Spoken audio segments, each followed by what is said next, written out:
Good evening. I'd like to call the budget workshop for the North Branford Town Council to order. It is Tuesday, April 14th. Please join me in a salute to the flag. I pledge allegiance to the flag of the United States of America and to the republic for which it stands, one nation, under God, indivisible, with liberty and justice for all. Roll call. Mayor Angeloni. Here. Counselor Diamond. Here. Counselor Mace. Here. Counselor Miller. Here. Counselor Rose. Here. Counselor Whitworth. Here. Okay. First item on the agenda is proposed extension of trash collection contract. So this came up in December, at our December meeting last year, and our current contract with John's Refuse is a 5-year contract that expires this year. In our current contract, we have the option of two-year renewals. In December, we extended the first option for 2 years. There was a misunderstanding on both sides as to how that read, because it was presented to us that the first year, so year 6 of the contract, would be no increase, and then the future years would be based on CPI, anywhere from 3 to 5%, with the 5% being the cap on the increase. We just extended it for one of the 2-year contracts, and then we had questions last week in our budget, because there was a 3% increase shown in our budget. We did go back, staff went back and talked to John's, and John's did give us a no increase for next year, just based on the fact that we both interpreted it differently. So they stepped up to the plate and said that they would not increase the contract for next year. So it's on the agenda tonight to see if the council will vote to actually vote on extending and taking the second 2-year. So it would be for year 8 and 9 on the contract, instead of just 5 and 6, which we already voted on. So that is the motion that is in our folder. Yes. Yep. I make the motion that the North Branford Town Council hereby authorizes the town manager to execute a second 2-year extension with John's Refuse, fiscal year 29 to 30, with a 3 to 5% escalator based on CPI. Second. Motion was made by Counselor Diamond, seconded by Counselor Rose. Any discussion? Yeah, I have a question. When does the contract start? When does it end? So does it go to our fiscal year, or does it go by calendar year? It's fiscal year. It's July 1st to June 30th. So July 1st of 26 through Will be June 30th of 28? Will be the first 2-year extension. All right, okay. Correct. Yes. Does that include the same service that we're getting right now, the bulk trash and everything? Because I know. Correct. Yes, it does. Yes, it does. So it'll still be 2 bulk pickups, and then the contract. Thank you. On there. Any other discussion? All in favor? Aye. Opposed? Abstain? Motion carries. Thank you. The next item on the agenda is the acting town manager vacation extension request. Thank you. So, yeah, typically vacation time expires on the anniversary of the hire date. I was hired on May 1st. Since stepping into the acting town manager role, I have not had an opportunity to use my time. Typically, this is something that the town manager would handle. Because I'm the town manager currently, I wanted to request that the council extend my vacation so that I have time to use it. I'll make the motion to extend the acting manager's vacation time until October 1st, 2026. I'll second. Discussion? All in favor? Aye. Aye. Opposed? Abstain? Motion carries. Thank you. And the next item is CMed designation. So, can you just you have a little history on this, or what this is in regards to? Sure. Historically, every year, the state gives us money through the 911 fund, and we have to designate where who provides our CMed services to us. Historically, in the past, it's gone anywhere from the real CMed to AMR was doing MedCom, and now MedCom Inc. as a separate entity. For the last, I think, 3 years, we've designated MedCom Inc. as our recipient of the money. Okay. So we just need a motion to approve. Is that where it's just under the provisions? Is that what the motion?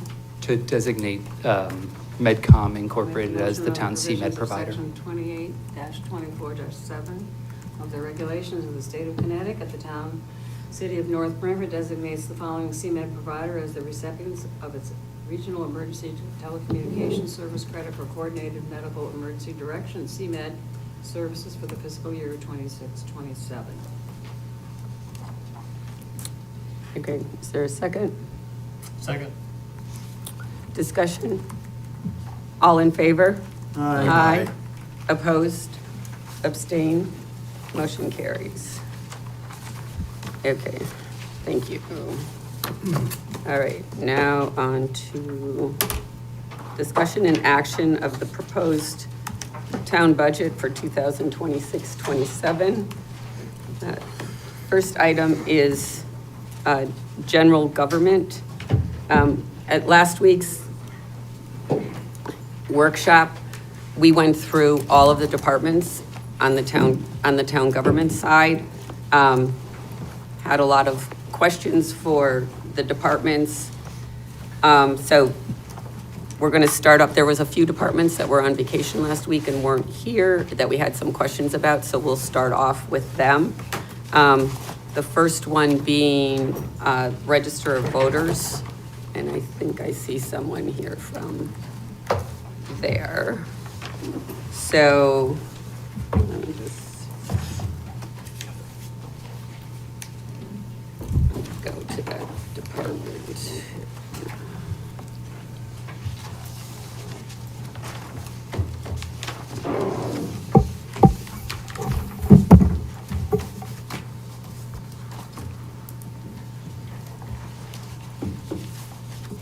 Do you know the department number offhand? 4197. Yeah, elections. Okay. Okay, so, first question is, Yes. we just noticed that there's a large increase in the number of hours. Okay. And I know last year we did, the early voting, we had the same voting structure as this year, and just wondering why. The state has determined with the new tabulators that we have to have a fourth district. So meaning that all the absentee ballots, all the early voting ballots, all the EDR or same day, all have to be done together here at where this is where the early voting happens. So you have the 3 districts. So by doing that, you end up having to man a fourth election station. Central count. Central count, They're we forcing call it. us, we used to only do central count on certain elections. Right. The big ones, we would have done it this year anyway, for like the presidential and the gubernatorial, and we would have it here at town hall. Now with these new tabulators, we found out last year, and they didn't make it clear to a lot of the towns, we ended up having to set up separate tabulators at the districts and kind of have central count there. And they also, because it's a gubernatorial election, presidential and gubernatorial are our highest number of voters going out to vote. In the 80% for presidential, 60 percentile, anywhere from 60 to 69% vote in a gubernatorial election. So we have more voters coming out. We need more workers. Yeah. So that's what ends up And the new happening. tabulators cost more money. Costs more money. And then we have primary, which would gonna be Democrat, Republican, because you do, so you have to run 2 lines. And so that's where there's a lot of hourly workers. Okay.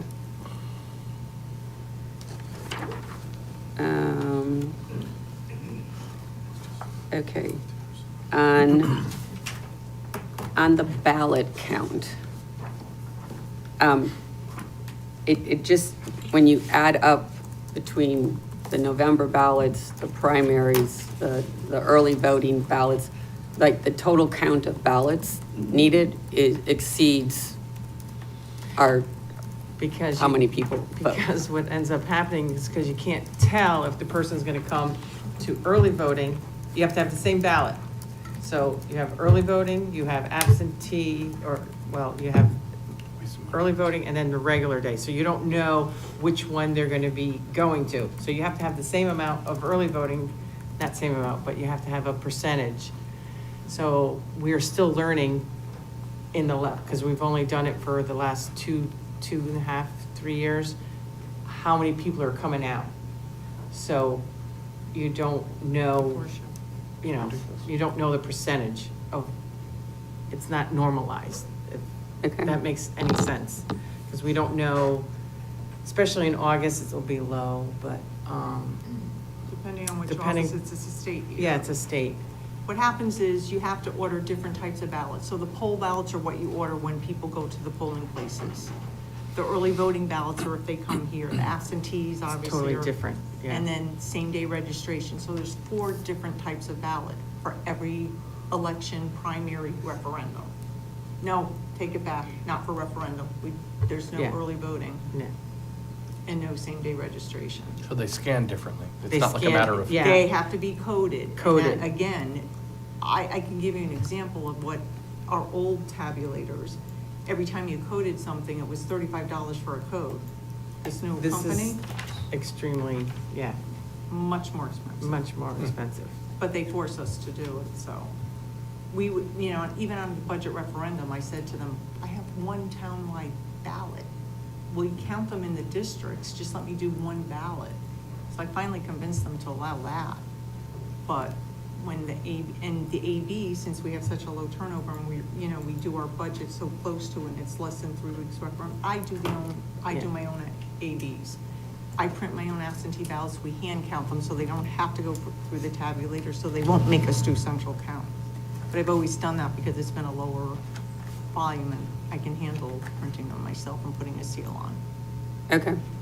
And the other thing, there's a certification of ballot order that we have to fill out for every election or primary by district. We have to go back, or I go back, we have to go back 4 years, but it has to be 4 years ago when it was a gubernatorial, so you have to do the same election. So we have to do 2022, 2018, 2014, per district, the number of voters, who voted, the percentage. We send that in every year, and the Secretary of State's office has the right to tell us we didn't order enough ballots and we have to order more. Oh, okay. So we kind of do a percentage of the voters in each district. All right. Okay. And the other question is on repairs and maintenance. I see that there's a large increase for that, and just like what that Because the entails. ESNS, their programming, I went by their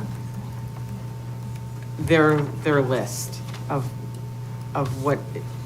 what's expected of us, what we have to do to maintain the tabulators and what. So that's each the program- company that you Yes. got That's the new company new for the new company. tabulators. Yeah. Okay. They have a different price structure, So, which she can show you. Yeah, I'm I mean, hoping, that's fine. From Secretary of State's Yeah. office. Okay, so this is all dictated by the state. yeah, so I just. In essence, that's what it comes down to. Yes. Okay. Okay. All right, those are my questions. Does anyone else have anything for the registrar of voters? Nope. Okay, thank you. Thank you. Should I stay? You might as well stay because you weren't here last week, so. Thank you. You're welcome. Okay. Town clerk.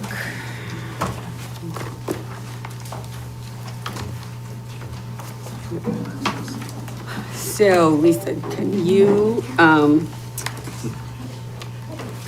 right now, you currently have a part-time position open in your office? Yes. And can you just give us a synopsis as to, it hasn't been filled since September or October, it's been vacant, correct? Why Yep. why you need that position? Oh, why I still need, Yeah, okay. Well, basically, it's a part-time, it's no benefits, it's 19 hours a week. It is an assistant town clerk's position that was always there. We had reorganized the office back in 2008 to make it an assistant, because in my office, we have numerous tasks, and unless you're an assistant town clerk, you can't sign anything. You can't issue a certified copy of a birth, marriage, or death. You cannot issue a marriage license. You cannot accept a claim against the town, but if I wasn't there and the office was closed, and there was nobody there, the town manager can't accept claims against the town. That's about the only thing. You can't certify the land record documents. They could probably take things and just leave it until somebody's there, with the two people. We have a busy office. We're running in 3 different directions. The best you could say is, if somebody comes in, I'll take recordings, for instance, we can get them through the mail, FedEx, UPS, e-recording, or in person, and we get them all 5 ways all day long. The best we can do is give somebody a time, let them go on their way, and then we process it, because it has to be indexed. Somebody has to put it in, somebody has to proof it. So usually you need at least 2 people or 3 people. If there's only 2 people in the office, if somebody's on vacation, there's no lunch hours, because my offices cannot be unmanned. Somebody has to be there at all times. And it's just a busy office. We deal a lot with the public. so there's the, Between land records, vitals, and there's different state systems, software programs for each department above us. Vitals, we have 2 separate ones, one for births, one for deaths. Marriages are done a little bit differently. There's not a state system to issue them townwide. We'd have to go into the vault and issue from the paper copy. okay, so It's there's, just a workload. it's And yourself it as varies. full-time as the town clerk, and then there's another full-time assistant town Full-time. clerk, That's right? And Deputy town clerk. a deputy town clerk. So you both can accept all of the same things that you were talking about. Mhm. And then this other position, which is a Can also, part-time, yeah. that's also a town clerk? No, it's an No. assistant. Okay, It was always that was there before I inherited that position. We made that full-time, and then we added the part-time, just for the workload, about 25, 30 years ago. Maybe it's gotta be at least 30 years ago. okay. It's just for the workload too. But I was just distinguishing that it's always been an administrator's position because of the necessity. I mean, by state statute, I guess they allow me to have up to 4. For, Assistant town clerks. oh, okay. Okay. Does anyone else have any questions for Lisa? At all? Okay, we're good. Okay. All right, and then there's fire department. Chief Lennon was not here last week, so we'll go back to.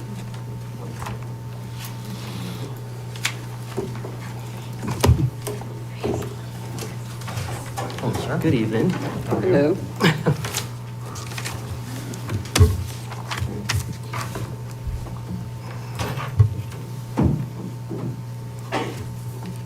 Okay. Let me get these right here, right? Okay, so last week,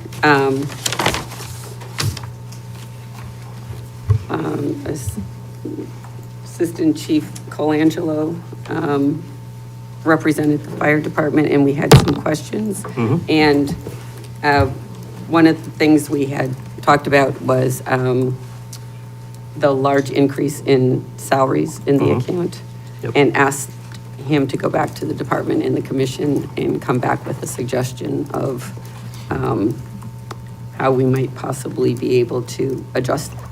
Sure. We totally understand, what has happened since you have been appointed chief, and there's been some reformation in the department and new positions added, and there's been years that nothing has been done in regards to salaries and everything like that, so you were trying to Get kind of, creative.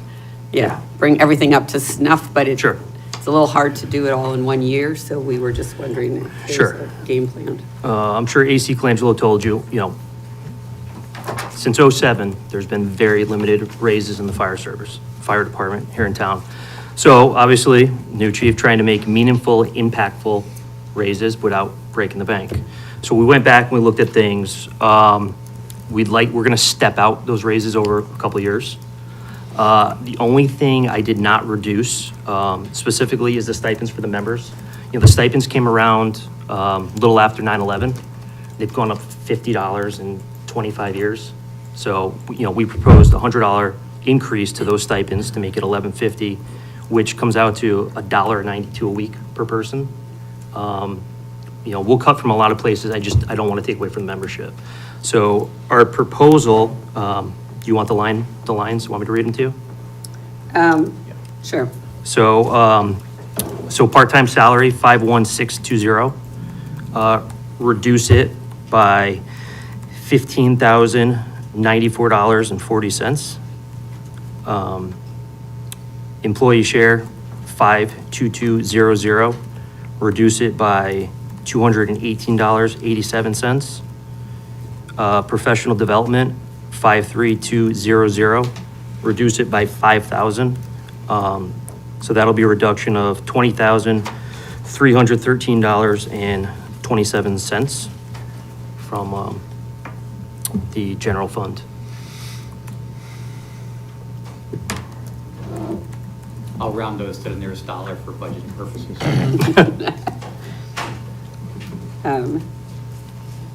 Okay.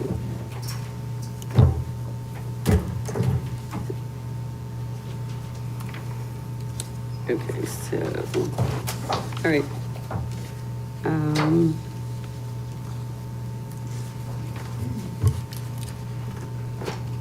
Does anyone else have, those were the questions that we had in regards to, Yeah, we'll come back to capital. yes, Yeah. Capitals later. Capital? yes, yep, Okay. yep. Off the hot seat for now. That's it? That's it for now. Yep, That's that an was- easy that- one. That was an easy one. Thank you for coming in with that total. That was, Okay. okay. I just want, so we had I'm just gonna pull up.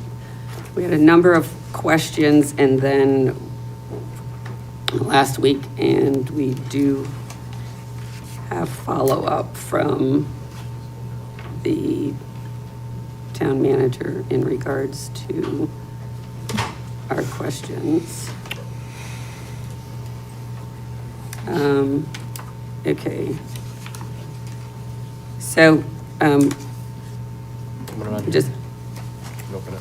I have it on my phone.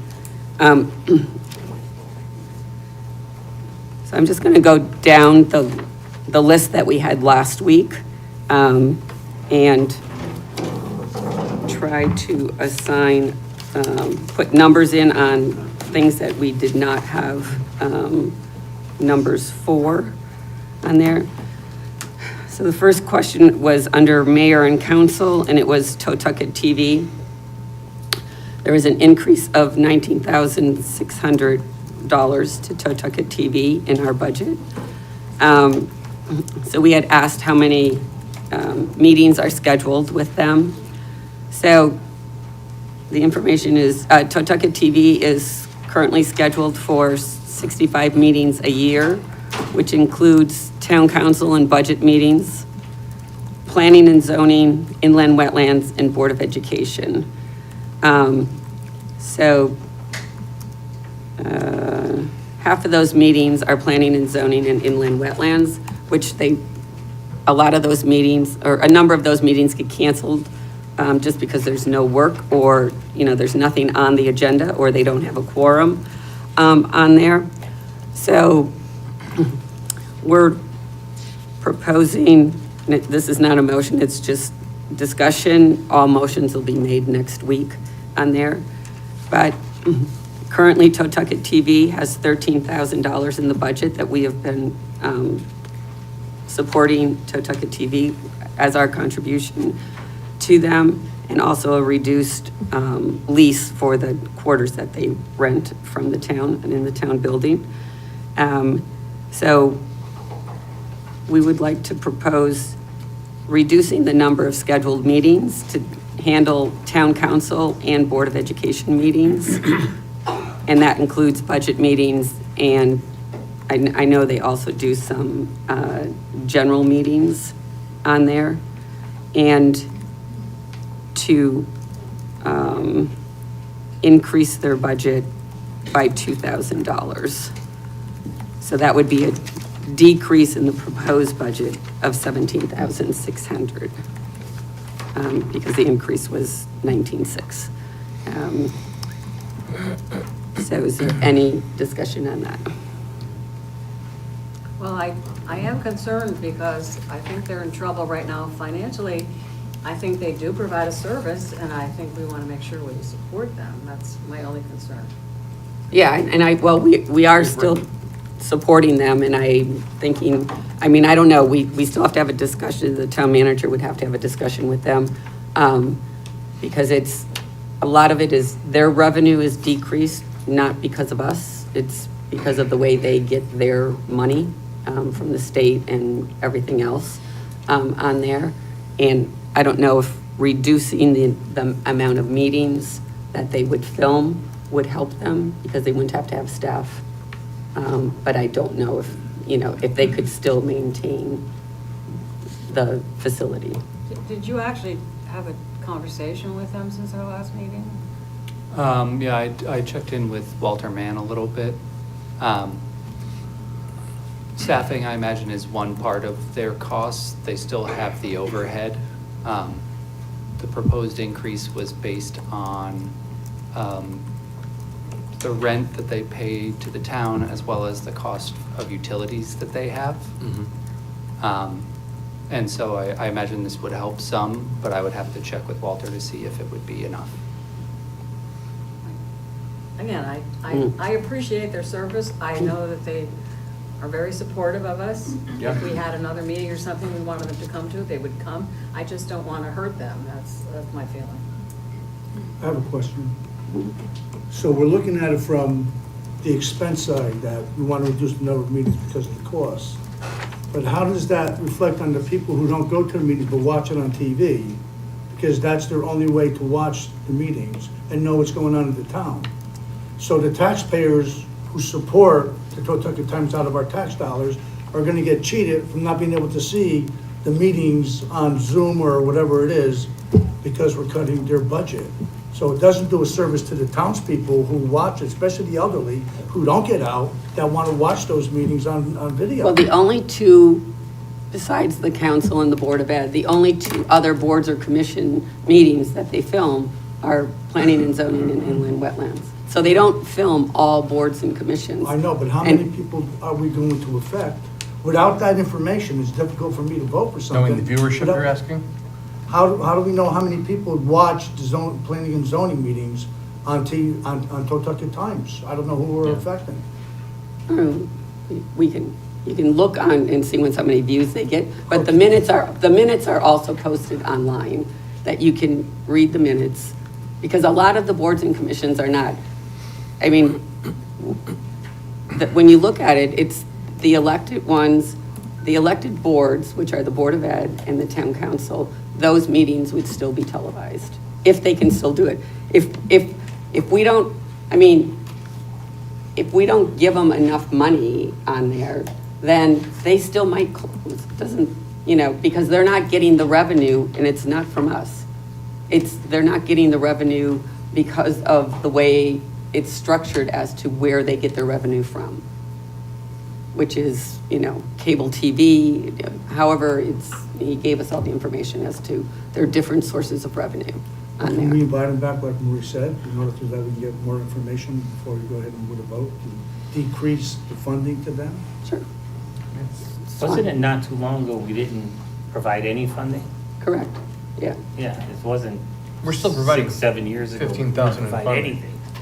Right. This is an increase of 2,000 in what we're providing now. We can invite him back. Yep, happy to hear from Yeah, I'd them, like absolutely. to. I like what they do.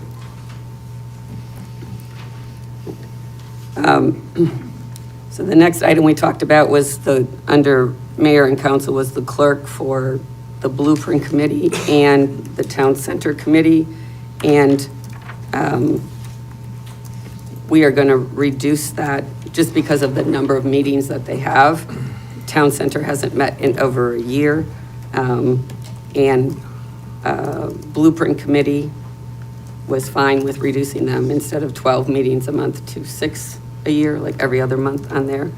So that would be a reduction of $1,200. We talked about the position in finance. There is a part-time position in finance right now, which in the budget was increased to a full-time position. For me personally, I don't have enough information and backup to justify that position going to full-time, given all of the improvements and everything that we've done in technology and Munis. There's, in becoming digitalized and just the technology piece of it, I don't have enough reason to substantiate making that position a full-time position. So we talked about that at last month. I'm still proposing it as a cut for that position. So they would stay currently as is, as they are. If anyone else has any other comment or on that?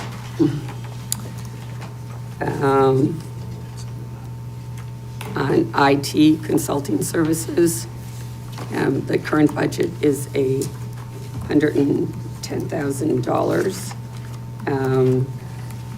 And the town manager has sent us some backup in regards to this position. It is a 1099 position, so it's not an employee. And so I talked to the town manager. I know a lot of the work that has been done by that person, a lot of it was Munis operating, getting us up to date and implementing things. And so we are proposing a $15,000 cut in salaries, which he's currently an hourly employee, so it would just adjust the number of hours to meet that. Rory, did you have a talk with the town attorney? Did we figure out how you hire a person like that? The town attorney's looking into it. There is in the town code, under the purchasing section, an exemption for professional services. So past practice on professional services would still be like an RFP. Yeah, looking into the And you history. don't have to take the bottom dollar in that. Correct.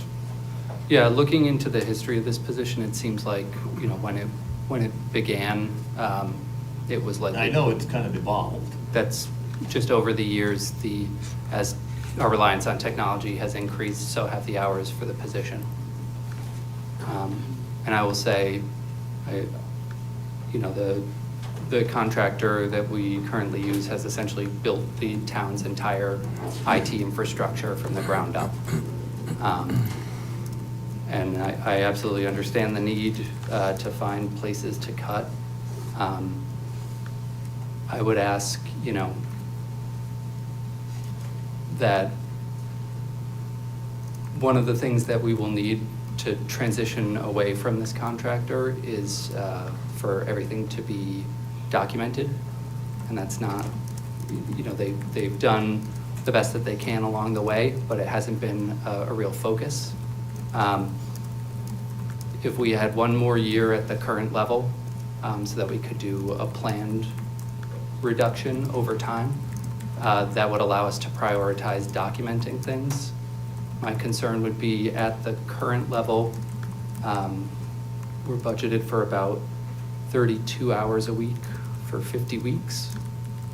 A cut of 15,000 would put it somewhere between 25 and 28 hours a week. And just with some of the projects that we have ongoing currently in terms of the Munis time and attendance module and the advanced scheduling module, you know, that can be several hours a week on its own. And so that leaves not a lot of time for other things, including documentation. So that would be my request, would be to continue funding the position one more time at this level.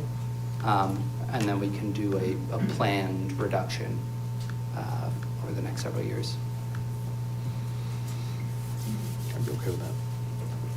So I'm still hung up on how we hire them.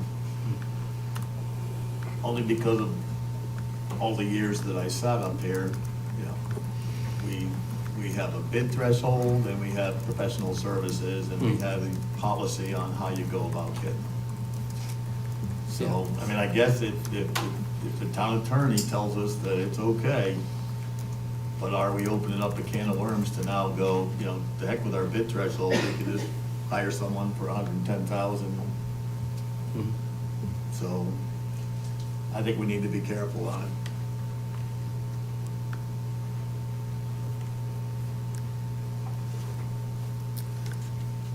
Does anyone else have any other questions?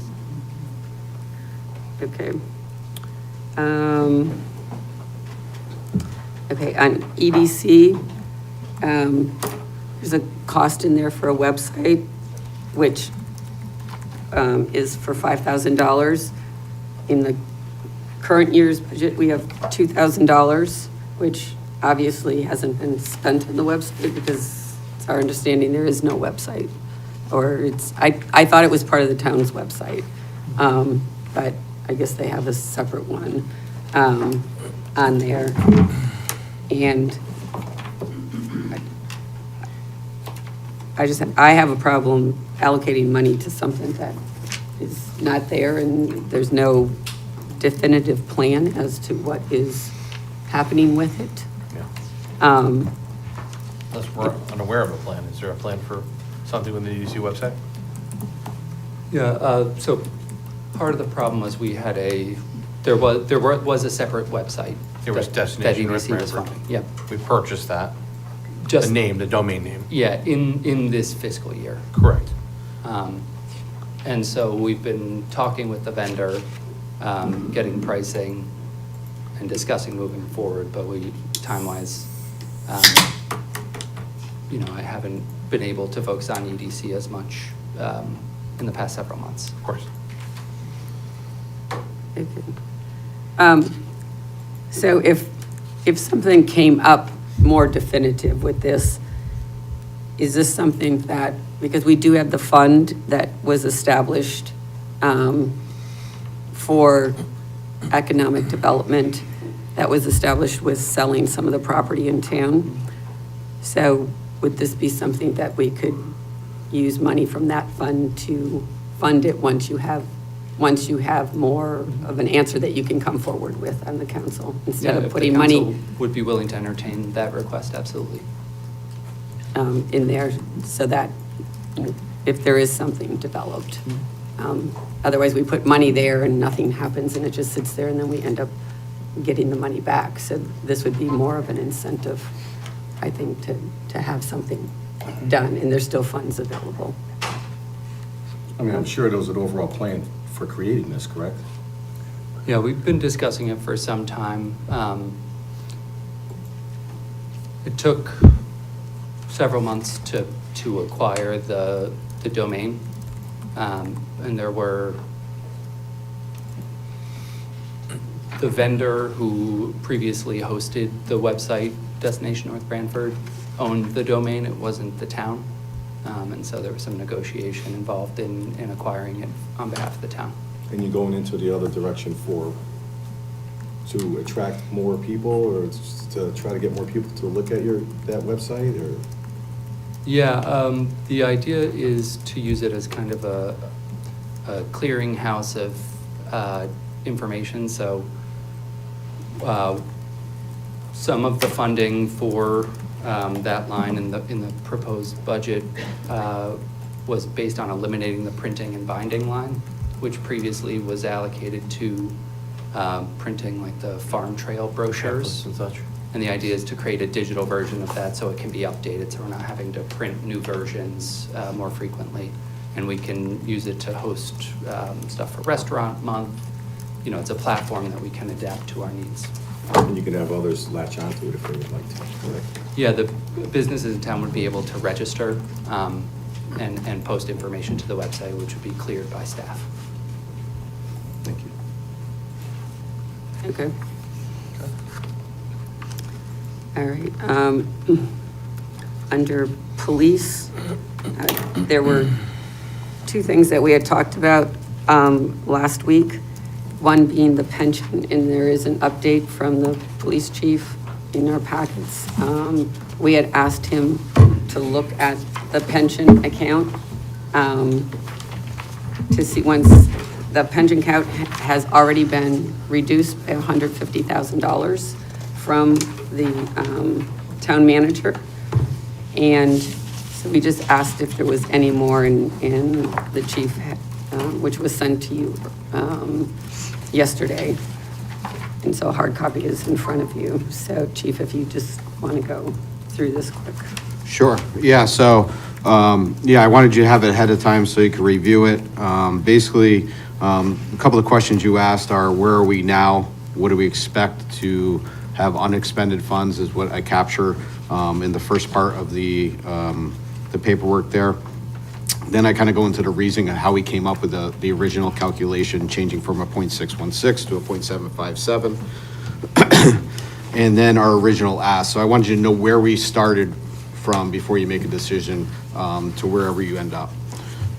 So if you go on to the second page, what you've asked for is for analysis. I took the no adjustment for what was our original ask, and then I gave you the second column, which is the town manager's adjustment after our budget went to him, just so you see how those numbers flow. And then really what we were getting to at the last meeting was basically what I have labeled as scenario 3 and scenario 4. So I took the department overtime and I multiplied that times a 0.5. And you got to realize this is like a new theory, right? We're trying to get the number down to a more realistic number, but this isn't going to be perfect science because overtime and holidays, and then whether it's DB or it's 401A, this is just a best guesstimate of really where we're coming from, to try to lower that number and lower the burden on the taxpayers. So you can see scenario 3 at that 0.5 adjustment. With the 272 number. I also put the weekly average in there so you could kind of compare that to what we're expending now. And that's not weekly, it's actually pay period. And then you go down to scenario 4, you see that multiplier there of 0.4 with the 21830. And then I really kind of tried to summarize it for you with a small table on the last page.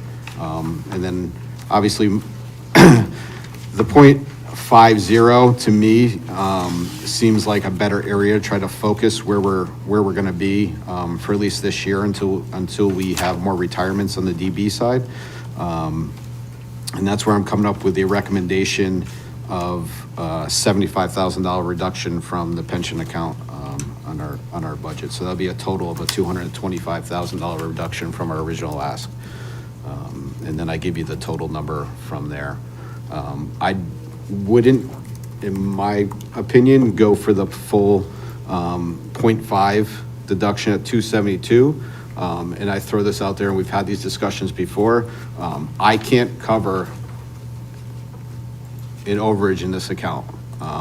It's just not in my operating budget. So if that's something you decide, that's up to you, but I'm just laying it on the table. I can't cover that overage out of our current operating budget when we only asked for a $13,000 increase. So, if there's any questions, I'm going through it quick, but just Well, I'm more than happy. I think what also helps is that last year the council had, because this is, it's a best guess estimate. But if there's any money left over, that any money left over in this pension account automatically gets paid to the pension account. It does not go back to general fund and cannot be used for anything else. So it's budgeted for retirement, and it will stay in retirement, even if it's not current year. Anything that's left over will go to the pension account on there. So as he, stated in the beginning here, for the current fiscal year that we're in, he's anticipating around $185,000 that he will have left over. Whatever that number is, will go directly to the pension fund. It doesn't go back to general fund. And again, that's just an estimate because Right. every pay period is a variable depending on. Right. what goes That's a look at it as of today, on the payroll, on there. So I'm comfortable with the chief's recommendation of $75,000. And also, don't forget, the pension calculation jumped up to a 757, so that's Right. obviously going to have effect on our numbers from July 1st until June 30th of next year. Correct. I'm comfortable with your assumptive numbers as well.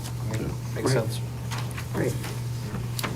Okay, all right, thank you. Yep. Thanks, Chief. The other thing we had talked about on the police budget was the Axon contract, which is for taser and body cam contract. And there's a $75,000. That contract was already voted on by the council earlier this year. There's a $75,000 increase to the budget because of that contract for the next 10 years. And the chief came back to us and proposed that we take that increase of $75,000 from the police extra duty fund to help fund it to stabilize the budget. That's an account, it will have no effect at all on any of our officers who do extra duty. This is the account where the admin fees and everything else go into that are charged when companies order extra duty. So it will have absolutely zero effect on any of our police officers. They will still continue to get paid as they do and everything else. And so he has proposed that we take the increase out of there to pay for that.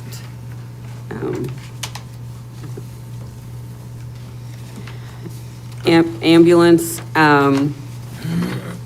as we have found out, this account is subsidized through the town's budget. And we talked about last week is it just would remain at the same level that it's being subsidized at this year, rather than an increase. It will not affect any services to the town. Everything will still remain the same.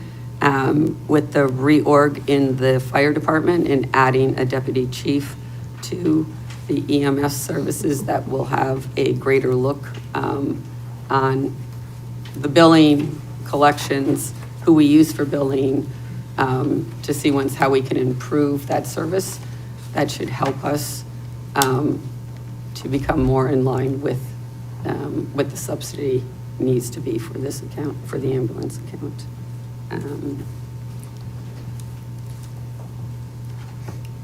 And then for the community center, we had talked about that travel reimbursement in this department, in their budget, is they do get car allowance.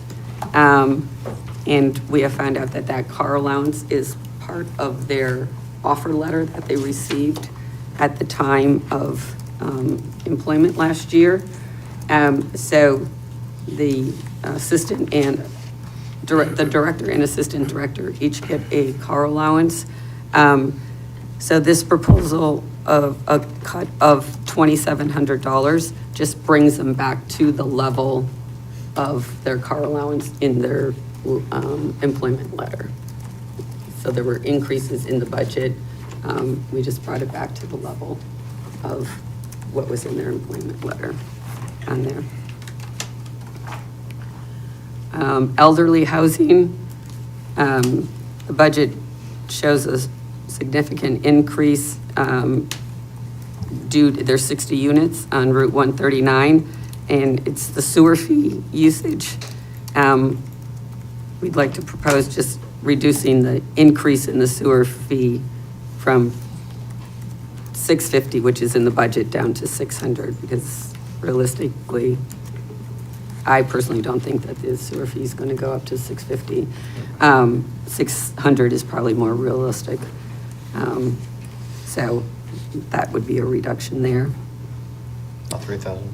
of $3,000, yes. I want to go back to the community center. Sure.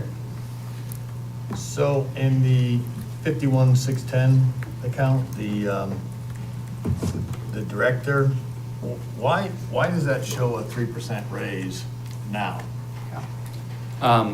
So when. None of the others do. Yeah, when the departments put in the budget, after the numbers went in, we went back and checked them and made adjustments. And so, for administrators, we don't budget increases. Increases are based on performance Right. reviews that take place So in you July. still do the merit, you can do, We you do. do 0 to 3%. Correct. But after the state of Connecticut settled 20 unions today at 2.5%, Hmm. we might want to be looking at dropping that, but, so why is this one 3%? Is this an So the- existing raise, or was this just? The number was proposed changed, but the future note raise? was not changed. So that represents a 0% increase, just the note in the So budget that's what was it not. is Correct, now. correct. Can't argue with that. Okay. Because it's the only one in the book that has. Yeah, I says missed the note when I. The went to rationale, update the 3% number. raise. I'm like, we're giving our own raises now?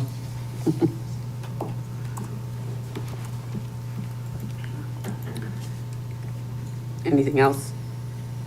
Nope. Okay. Okay.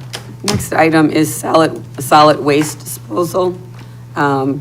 So this is just an estimate of what the savings is. They'll have to work it out. But with John's not giving us a 3% increase on the contract, that should equate to approximately $45,000 on there. But if you can just work out the actual number for us on there. Yep. 8403 out. 8403 is the account number? I was looking for the department. Oh, department. And then contingency reserve, this is the account that the town council has in regards to have money in case there's anything that comes up during the year that is deemed an emergency or something that we have to pay for. So I know there is a undesignated fund balance or savings account, as residents would like to call it, but we cannot just go back into that account whenever we want to. Once the budget is set, we cannot go back into that account to take money out for operating if we are closed. So we can't, that's why we try to think of everything that we might need, but if emergencies come up, the perfect example is at the last meeting, we approved to repair or to get a new fuel system for Public Works that takes fueling all of our things because the system didn't work. And it's not in the budget. It was $25,000. It came out of contingency. That's what this account, anything that comes out of contingency has to come before the council for approval. So this year it's budgeted at $275,000, which is a base of $175,000, and then $100,000 for any unaffiliated employee salary increases on there. Last year, we had reduced the unaffiliated raises from the $100,000. And it was noted in our budget, we used $70,000 out of contingency to go towards unaffiliated raises on there. And I know last year we also decreased our base. Instead of starting at 175,000, we reduced that down. So based on those two things, we would like to propose a cut of $45,000 to contingency from the 275. So that would bring it down to 230, which would cover the admin, the unaffiliate raises, and then any thing that comes before contingency on here. So, and then, let me just see. So we also had questions on the solar last week as far as where do we see the credits of solar? Because what's in the budget book is the solar credits that are anticipated for the next fiscal year, but we have credits now. So I still am unclear as to where they show up in the budget. I sent it to them in an email with the balances. Right. The manager gave you a sheet that showed the balances as of July 1 compared to the balances as of today. So what's happening, it's about half diminished. We're eating into that balance to pay current bills that are in the solar system, in the solar arrays, the 2A and the B solar programs. As I mentioned, if you check out the audit, we live in the accrual basis of accounting, which says we have to recognize the expenses when we incur them and recognize the revenue when we earn it. So on a monthly basis, we're charging the expense of UI, we're charging the expense of Altus as we're incurring those expenses, and we're recognizing the revenue, which is the credit for the solar. So I did run a sheet for Rory for all of last year, and in total, we were just about right on target for all the different utility accounts compared to how they ended up. Hang on, I do have one I ran the library separately.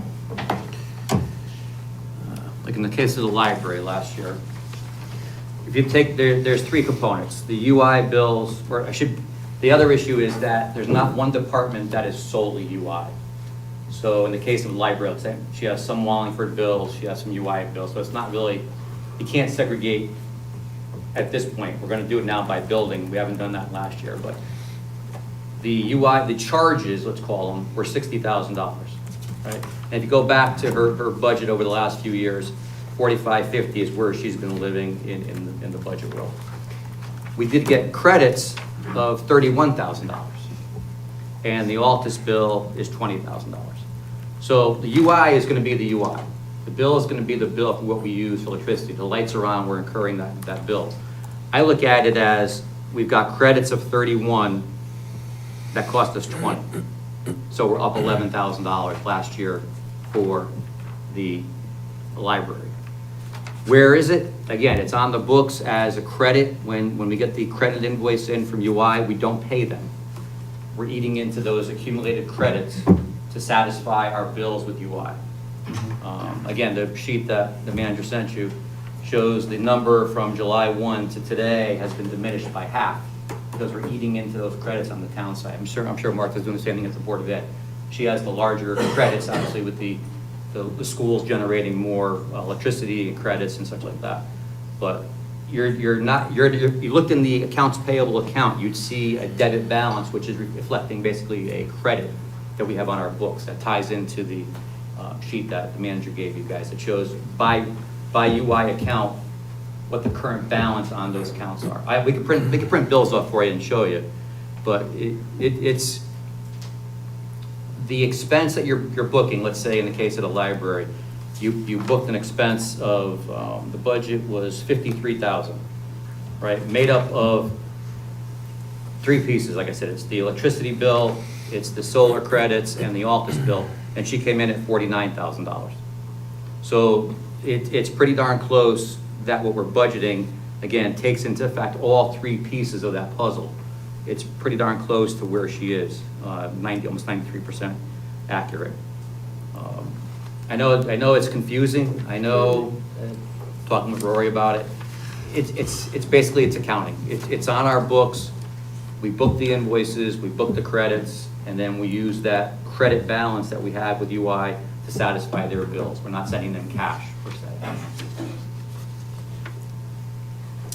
Did anybody realize that this was gonna be so confusing and such a mess when they decided on these solar panels? Because I'm stuck on the credits, I mean. Yeah. I can map it out for you a little better. I made a sheet for Rory and we went through it. You know, it's basically the credit balance at the end of month one, let's say. And if the same numbers are duplicated in month two, now you have 2 months of credit balance. And so on, so that credit balance accumulates on, let's say, the library's account as a good example. And then we may use that, streetlights are one that we typically are short on. The amount of credits we generate on streetlights don't pay for that bill. In the case of Lauren's bill here, again, the amount of credits we earned are better than the office invoice that we're paying. Office is the people that built the solar field, basically. So let me ask you this. Yes, sir. If the credits don't pay off the entire bill, how does the bill get paid off? We have to use cash to pay off the rest of the bill. In the If we case don't, of. we get a late fee. I Correct, take it. correct, you're correct. In Can the I case help of you, like. Craig? Yes, Yeah. sir. In the case of like the streetlight accounts, credits we earn don't cover the bills. Okay, So we are paying them a piece of it, and we're using credits for the other piece of it. In the case of, let's say, Lauren's, the library bills here, the UI bills are being covered by the cumulative credit balances that we of the have. solar panels. Got it. Correct. Must So- we spread it around somehow? Yeah, that's. Or can't we just simplify it by, it's Well, all what- being paid by the same? We Well, had, there's- we had to have 10 accounts. Yeah, Yeah. there's only accounts that have been identified, as Mayor mentioned. There's 10 accounts for each of the solar projects, Yeah. between us and the Board of Ed. Yeah. So in the case of the first solar project, there's only, I think, 7, because 3 of them belong to Pages. So between the 2 of us, there's 7 of the 10 that we share. On the second one, there's the 10 accounts that we share. So again, between the Jerome and the middle school, high school, auditorium, Company 1, this building, there's Atwater, there's a series of buildings that are able to use those credits. It's working off of a meter at each location, essentially? The UI piece is. Yeah. The solar credit's driven by what the solar. Of course. Generates, what it generates credit-wise, Yeah, and if it's selling it back to the the office grid. kind of tied to that as well. Is it complex? 100%. And is there a savings? I believe we're saving money. Again, in the case of this We should probably one-year do that. example of the library, 31,000 of credits cost us $20,000. So I think we're up $11,000. Because the UI piece is the UI piece. We're gonna pay for electricity, the lights are on, you're gonna have a bill regardless. And I get it. So is glad the you understand electricity that. God cost, bless you. all the electricity consolidated? That's a different issue. Yes, it's in the 4100 department, consolidated cost center. Okay. What was this question? Is it consolidated? Well, because I'm looking at the book It's in the here. consolidated cost center. Going Yes. back to that So wouldn't it, how much do we pay UI? Well, I can get it by department. I can get for it. Well, because I'm looking In the at last year? this page here that says, Wallingford, electric cost for Wallingford, Eversource, UI with no solar credits. But they're small numbers, and I don't know where they're coming from. I'd have to go back and check. Where are you in? I'm on the last page under consolidated. I know, but you're in 56,220 electricity? Yes, he is. Got it? Yeah. But then I see, you know, the solar credits, and I see the solar cost. Cost, right. Right? So, Solar costs are the ones that we pay to Altus. right. So if you net out the 112 of credits, you're paying 82 to get 112 of credits. Right, so we're benefiting You're about ahead again. 40, right? Is that what, that would be Yes. fair to say? Yes. We're Yeah. benefiting about 40. Correct. Correct. And the reason why it says electricity without solar credits, again, that's the Wallingfords of the world, other people that are on top of that page as well. East Electric costs for Wallingford, they're not part of this game. It's only the UI that's part of the game. And the UI, electricity without solar credits are the other UI accounts that we have that aren't part of those two groups of 10. So my other question is, does that solar field produce more electricity than North Branford, you know, Board of Ed and the town site can use? Is there other credits, or excuse me, other I don't- energy coming out of there? Do we know that? I mean, that could all vary, right, depending on. Yeah, I don't know, that's the answer. I don't know, to tell you the truth.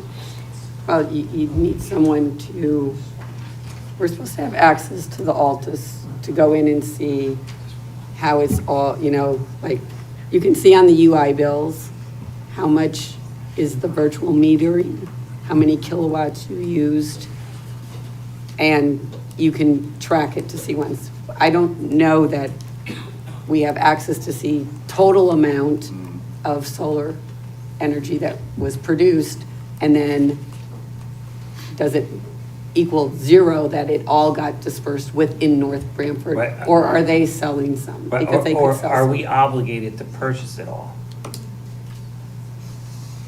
Do we know that? Probably goes back to that Altus contract that we signed when this all started. I don't remember the particulars of it, but I wonder if Altus can provide us with some kind of link to see the amount of electricity generated. That's a good question to ask. I can ask them. Yeah. I have a question. This is probably a good So time as Anthony, any. Question for Rory. Go ahead. This is probably as good a time as any. At some point, I'd like to contact you or the appropriate person in the administration, as it were, to talk about streetlights. In other words, what do they cost? How long, what are we renting? Wattages, things like that. If you could put me in touch with that person, I'd like a 15-minute conversation with that person. Absolutely, we'll set it up. The reason I bring that up is, as most of you know, and I know Al, you know this, you're in the business. You love lights. Well, I do love lights.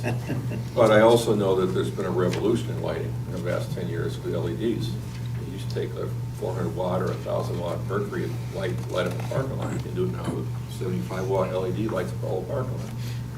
So I'd like to think that we've gotten some savings from that, either in energy or in the cost, but I want to get smart on that. So if you can put me in touch with the right person, I appreciate it. Thank you. All right, Rose. So Anthony, Yes, sir.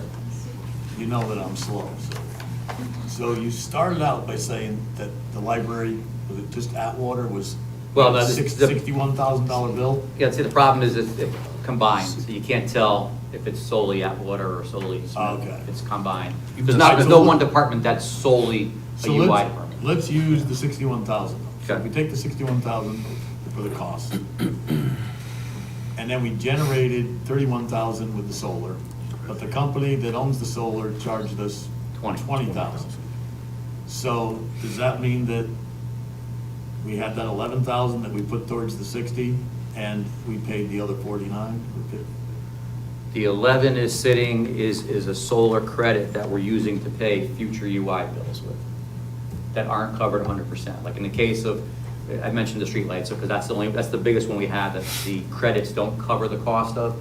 So we're able to use anything that those 10 accounts generate, we're able to use for other beneficial accounts, they call them. Okay. And we're able to use those, again, in streetlights is the biggest winner. There's other accounts that are outside of the solar project. We have a lot of sewer metering stations, pump stations, that aren't part of this program. So those are separate UI bills you see there without solar credits. The pump stations are a big utility cost. You know, there's the pump stations, the solar credits, there's a series of pieces to this electricity puzzle that I think the bottom line, again, I could break it up to you by department and show you, the report I ran for Roy last year, again, in total, we were, I think, within 4,000 or 5,000 or 6,000, I forget the number was. Budget-wise, it was the whole town. 1.8% Yeah. overall. So the budget is accurate. It's confusing where it sits. Do you see the number? You can't see the number here. You have to look into the accounts payable and show the debit balances that we book these bills to UI because we're incurring the expense, but we're not paying the bill with money. We're paying the bill with past credits. But net effect. Net effect. We should be paying approximately 40K less, right? Yeah. Approximately. Yeah. Right, okay. As it relates to the solar people. Yes, Yep. yeah. Correct. I have a question in regards to the town building facility maintenance account that we established a couple years ago as a non-lapsing account. And I see it's not on our CIP anymore, and like, what happened to that account? Like, how much money Stand by. do we have left in it for this year? Because usually that was a function of budget. Did it go into a consolidated cost? center? No. Okay. No. Town facility, where's town facility? I'll find it for you. I'll give you that number. I can't find it right here, but I'll get the number for you. I guess also if we move the money in for this year, a lot of these capital project funds, we leave in the general fund to get the interest and wait till the end to move them. So if you looked at, let's say, Fran's reserve now, it's gonna show overdrawn significantly. Fire reserve overdrawn significantly. We leave the money in the general fund to earn the interest for our budget, and then we move the money at the end of the year. Okay. So it's some of these may not have been moved yet. Like I see, I'm looking at Fran's, he's $83,000 in the hole. That's because we haven't moved the money in yet for this year's appropriation. It's not that he's truly overdrawn. Fire department's showing $272,000 in the red.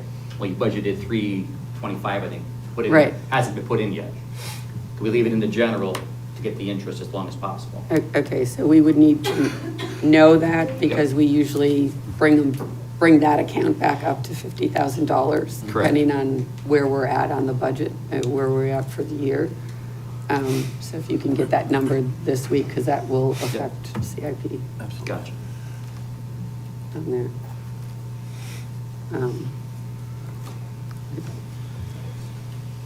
Do you have a question, Craig? No, You just- have a look, just- like, no, just you're trying to processing. take it all in. Okay. I have one question. So on solar, Yeah, that's, you know, with the agricultural part for pages, do we have an obligation to be sure that they're getting the credits that they're entitled to? We don't. That would be up to them. Okay, I'm just wondering, because mean, it'd be that- a shame if they're not able to capitalize it, because that's part of the state's. It's the only reason that it was a special Right. thing from the state. Right, that was a It had to be, component. it had to be agricultural municipality. We wipe their bill completely. It wipes their bill completely. It's supposed to, but Yeah. I don't know that it does. Right. That's something we can ask, but we're not, it's not Right. necessarily our fiduciary responsibility. Does anyone have any other questions in regards to general government?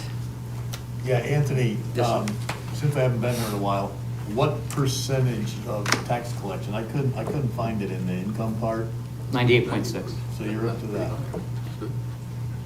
And how are we doing? Doing good. I mean, it always, that's working out? Yeah, we're 98.6 up to 99 a couple times. We usually go conservative, do 98.6, just to keep the number, realistic. Okay. All right, and then I gotta ask, because I couldn't see it, so don't everybody laugh. The Nipper money. Yeah. Is there a Yes. line in here on the income page? No, different fund. Hang on. I'll get you the. And how much is it? I don't think I asked that already. Stand by. I asked where it is, but. Yep, yep. We're in the process for July 1, what we're gonna do is, right now, like the reserve fund is living on a spreadsheet here with like 30 pots in it. Yeah. We're gonna make a new chart of accounts up for July 1, that each of these pots will be a separate sub-fund. So that Fran could pull up what's in my reserve, without having to rely on a spreadsheet. You know, what's in the NIP fund, things like that, because that's important to Danny. Well, Al wants to know if he can start getting, by collecting from his property. Yeah, I mean, the state's supposed to give it back to the town for picking up the nippers alongside the road. We have 38,567 there currently. Pick them up. Huh? 38,567.46. We have $38,000 from nippers? Yeah. You'd be surprised at the number. They come in 8-packs. And everybody throws them out the window, I can attest to Oh, that. yeah. So, all right, so Yeah. I gotta ask this. So Franny, do you have a nipper collector? We actually do. Really? Yes. No, actually, they don't get returnable. It's when you sell them that you get the nickel from them. They're not returnable right now. Right, they're not returnable, but the fee is supposedly to pay for picking them up on the roadside. Well, that's the way I understood Litter in it. general, litter in general.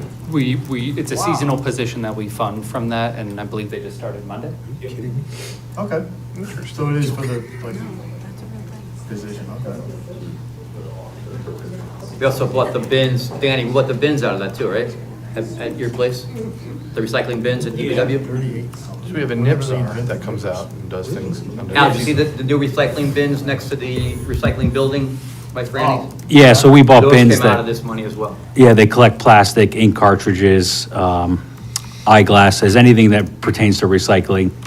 We have the part-time trash picker.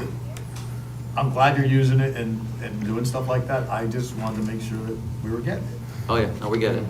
Yeah. The state has guidelines on what you can and can't purchase with it, so we can't just purchase anything. I know street sweeper related parts and the big towns are buying street sweepers with it. That's how much money they're getting.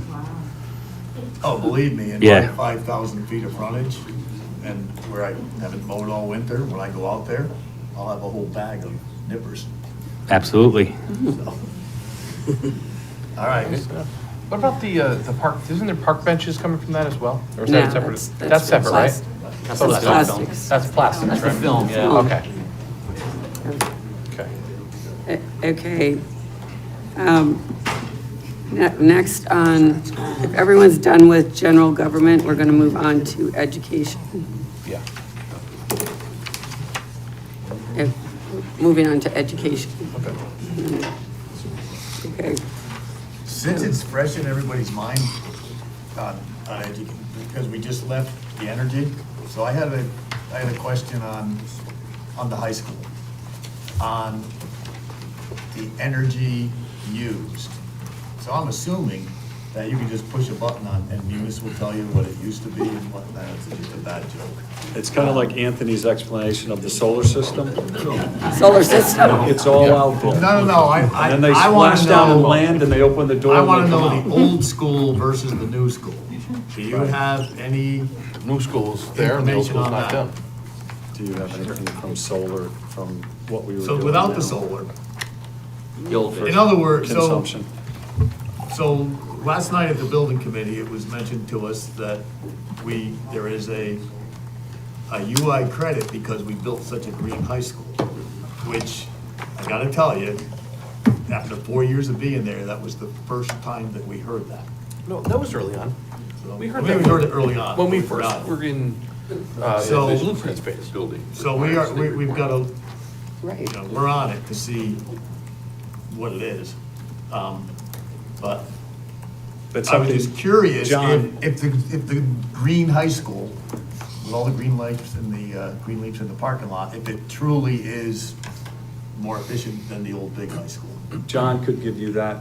He, obviously with his history with the old building and the new, and he does all the systems control, he would be the person that could give us an update on all of that.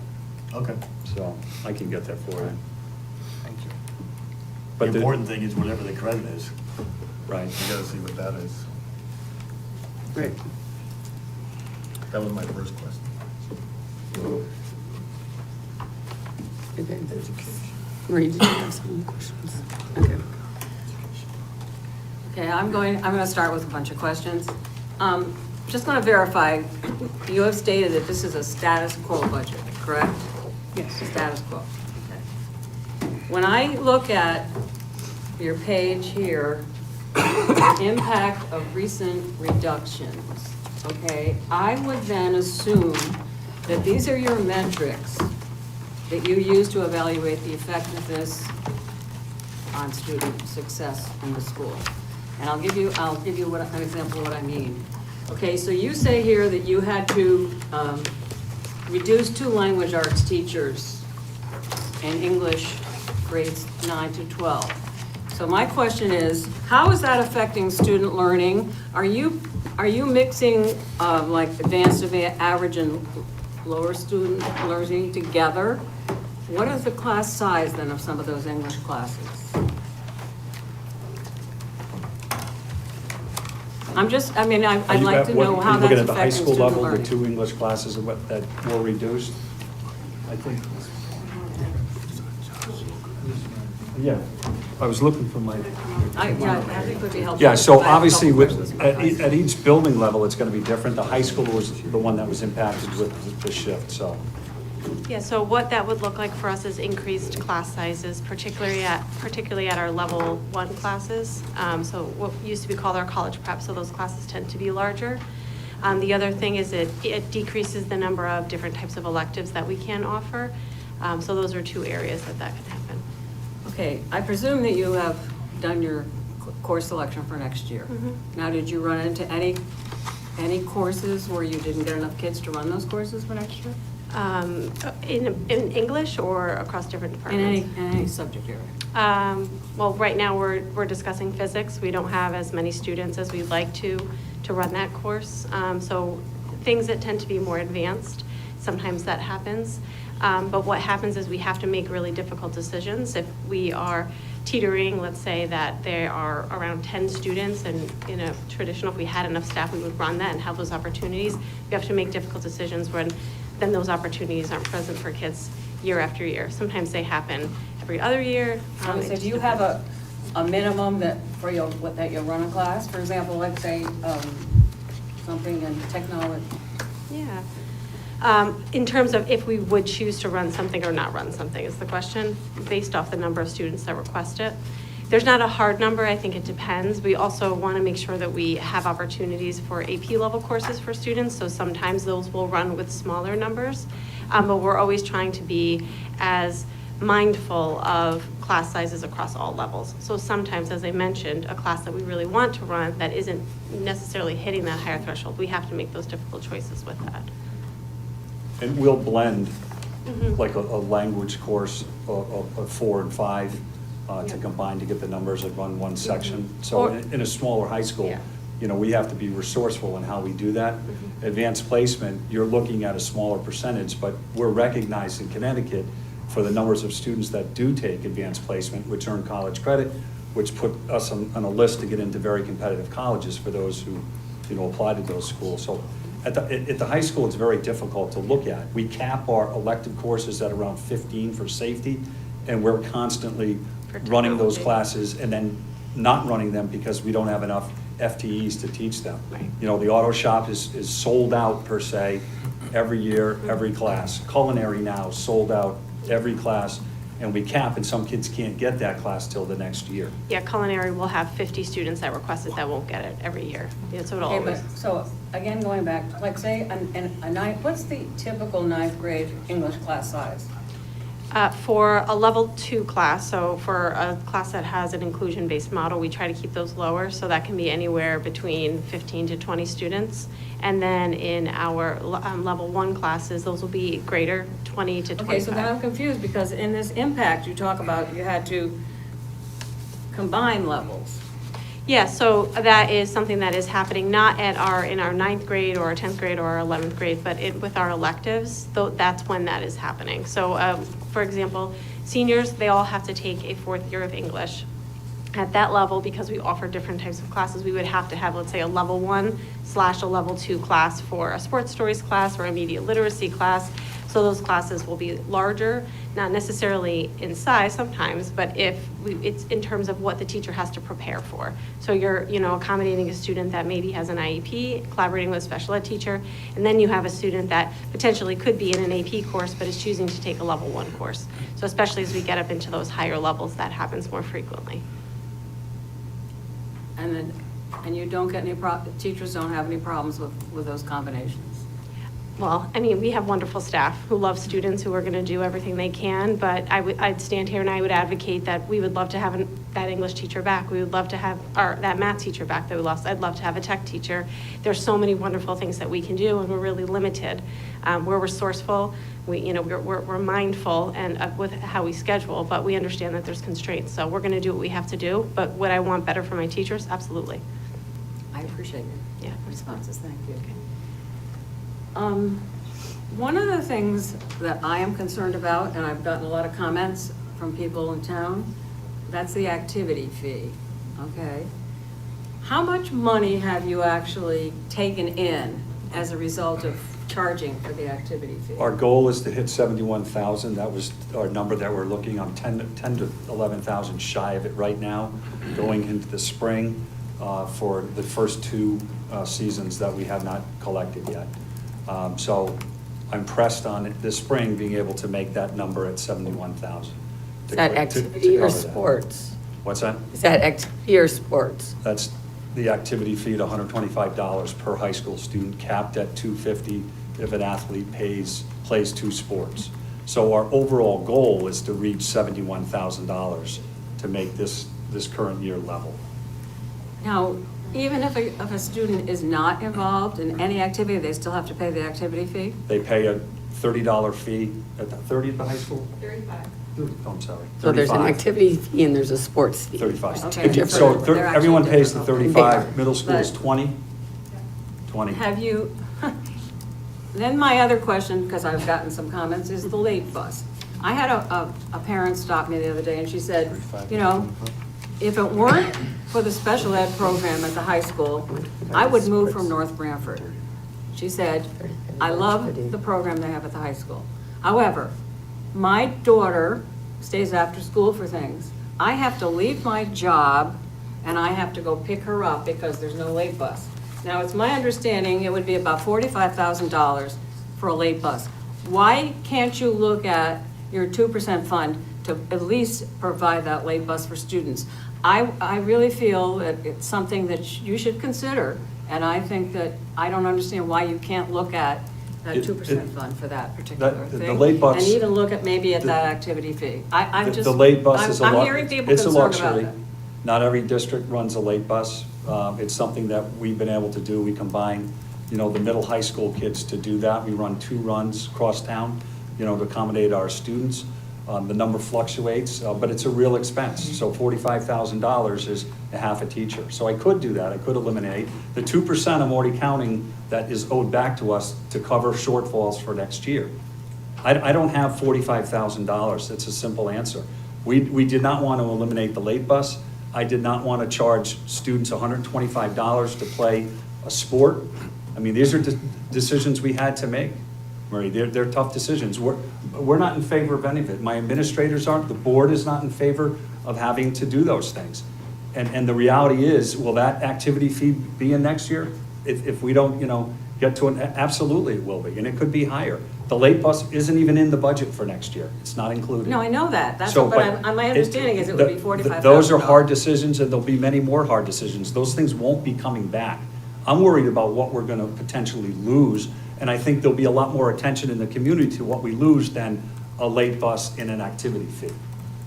So that's where we're at. I can't pull money from a rock, and that's just the reality of it. We're not in favor of it. We don't want to do it. And I'm short $11,000 towards my 71,000 because it's a stress on people. And we become tax collectors. And we have to call and we have to badger people in order to, you know, be able to play a next season by constantly, and some of you sitting at the table have gotten those reminders of, you know, monies are due the next season in order to be able to participate. That's not what we want to do. We don't have the resources and we don't like doing it. So I hate to be so, you know, but that's the reality of it, Marie. And I agree 110%. But I want Scott, the, I want the late bus and I don't want to charge activity fees. In these years, what's hard for a layman to understand is you say that you have absolutely no money, but yet almost year after year, you're pulling out 600,000 to put in your 2%. You look at the total cost to run our district, the $30+ million. For us to budget within 2% is considered doing the gold standard. It's phenomenal that we can do that. But that 2% has been kicked forward each year because we've gone backwards in the increases that we've gotten over the last several years. You have all the information. You've looked at our percentages historically compared to every other surrounding town. We've gone backwards. Our per pupil expenditure has gone backwards. We've cut X amount of positions. We've had to make these hard decisions. We don't have coaches in the classroom anymore. We've reduced our certified teaching staff. I don't have an assistant principal at the high school.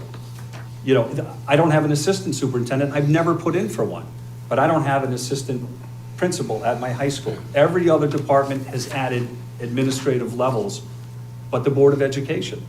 We're the ones that have stayed steady at our enrollment, but our employee rates have declined. Our budgeting has declined. You don't have assistant superintendent, but typically director of curriculum acts in that capacity. Well, not typically, for areas- every surrounding town has that assistant superintendent and a curriculum person. Which is a very similar So environment, just not. it's the reality of doing it. That's the reality of doing it. And they have the, you know, curriculum piece in place as well. I get it. And our enrollment has remained steady. I've shown you that. Many surrounding towns are decreasing in their enrollment. I have a question. Last time you were here, Scott, you spoke about the security and having to reduce the man hours for our school system. Could you go into more detail and the jeopardization that may Sure. happen, God forbid, So because we have to reduce hours? I spend over $300,000 to secure all of my schools. We were starting at 6 in the morning for the middle high school, going to the late bus, so that we always had security members on site before the kids got there. They do a routine, they walk the buildings, they're there to unlock, they check the doors, they check everything before the staff and students arrive. We would cover all of the buildings with a 7-hour shift, and then we had a second shift come in for 4 hours, so it was an 11-hour day. We squeezed that and reduced it by 2 FTEs. One retired from Tutucket Valley that we didn't fill. We spread our people around, and then we cut hours, an hour per person at both shifts to equate to 2 FTEs. Could that go away? Absolutely. Do I have to have school security? No, I do not. We were the first in the state of Connecticut to do it. We have other districts that have mirrored it, have come to us, have borrowed our playbook on how to do it. East Lyme's the most recent one that's gone from, you know, a non-armed guard to an armed guard, and it's following our model. So yeah, is that in play? Absolutely. And I know people who say, well, you're not going to take that away. $300,000 is the equivalent of 4 to 5 teachers with salary and benefits for a first-year teacher. So you look at me and say, well, what? Okay, so I can dissipate my educational system, have less opportunities for kids, or I can take away my security and lock the doors and pray that nothing happens. That's where we're at, you know, and that's the reality of it. That's 1% of my budget, $331,000. And we have an incredible relationship with our police department. We train with them, we certify with them, we go to summer together, we do the lockdown drills together. They manage and work with us, and we share everything with them that we're doing. So let me And ask it's a model in the state of Connecticut. So let me ask you a question. Currently, how many security personnel do you have? Well, I have 4 buildings, 8, 1 for the auditorium, so we have 9 or 10? Yeah, 10, 11. As a substitute that Yeah. comes in that doesn't work, so. And how many do you need? That's my next question is, you currently have 9. How many do you need for the next budget, for this budget season? If I stayed the same, I would Stayed. cover every building. The auditorium, because I have students in there now, in a program, and I get a lot of traffic through there. So if we stayed the same, I guess it would be 10. We currently have 11. So probably 10 to keep it level. All right, so has anybody, you were talking about, what's the difference between the sport fee and an activity fee? Everyone pays an activity fee, it doesn't matter. So every student at the high school pays $35. Every And if- student, no, it doesn't matter what they do. And Everyone if at they the don't middle pay it, school. what happens? We badger them. Right, I mean, we badger them for the fee. We get good success with, with that fee. I just have I'm not a parent anymore, but I am a grandparent, but I know if somebody was badgering me, I'd say, I pay taxes, what do you want? No, what? Activity fee. It's not something that we want to do. A lot of districts have come to this and have to do it. Activity fees. I mean, I'm assuming it's if you pay viable. Little League in North Branford now to play a condensed season with a uniform is about $250 for a short season. If you play youth football in North Branford, it's probably over $400 for a short season. So the numbers aren't, if you play travel sports, you're paying $1,500 for an outside activity. 3,000. So we're trying to be as fair as we can. You look at a sport like hockey, go play hockey. Oh, yeah, right. Who said 4,000? U12 copies. Yeah, we have hockey. So, AAU baseball's 3,000. right, so, More. Expensive. I can't say it enough that we don't want to do it, but we're in a position where we had to do it. We had to find that money somewhere. And the biggest thing we wanted to do was to retain our teaching staff and our security and our paraprofessionals. And so what you're basically saying that security is going to be in jeopardy. I'm saying everything's in jeopardy. And I can't say sports. until I know where we're going to start from, but my primary goal is the teachers in the classroom, keeping my class sizes at a reasonable level, and anything else that I can do that doesn't decimate the opportunities for our students. So if it's security, it's security. If it's middle school sports, it's middle school sports. That's $81,000 it costs me a year to run middle school sports. Do I have to do it? No. Would that be a shame to not do it? Yes, but it's $81,000. And middle school sports are separate from the rec leagues, correct? Separate. Yeah. They weren't there when I was there, so I'm not used to them. I think we all agree, and I know we've talked through this endlessly and over the years that I've been this board. I want to see the school system get hurt whatsoever. But I also recognize that we can't pickle the taxpayer with absolutely huge increases. So we have to find, within the juxtaposition of what makes sense for everyone, and we're going to work together. I know we're going to work together. I'll just say that we've gotten to this point because historically of what we've got. And we're at 7.09 because of the last several years. So we've dug a hole, we've had to fill it in. We've dug a hole, we've had to fill it in. And we zeroed out to 2%. And then we've always relied on that to backfill, and that's why we've gotten to over So if the we've last gotten you several years. closer to your number this year, next year, it won't be as drastic of an increase? I'm sorry. If we get you closer to your number this year? Yeah, well, it's simple math. Next year won't be as drastic of an increase? It's simple math. I'm negotiating with 3 bargaining units right now, and as Al said, you can count on it being around, 3%. Yeah, 2.5. Where it's gonna be. It'll be above that because with mediation, you're gonna push the 3%, we know that. So that being said, with all of those costs with insurance and everything else, not knowing what's gonna happen with, electricity next year with what's going on in the Gulf, it's gonna be more expensive, to heat and cool these buildings next year. But we know over time, if we had gotten closer to that 3 to 3.5% over the last several years, we wouldn't be in a 7% situation right now. And that's where we're at. We did all of the data for surrounding towns, and we showed everyone here what each town got for the last several years and their support. We've gone down, and we've gone down in per pupil expenditure. And it's miraculous what we're able to do and hold on to. And like we said, we're stressing people by having them do more with less. That's the reality of it. And many of you have had children that have gone through the school system that have reaped the rewards of a high-quality education with many opportunities. And your children have done very well by the school system, and they continue to. Our kids do great things.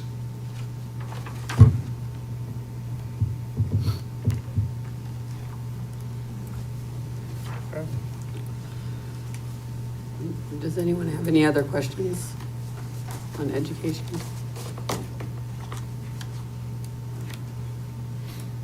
Okay, we'll move on to capital improvement. Thank you. Next.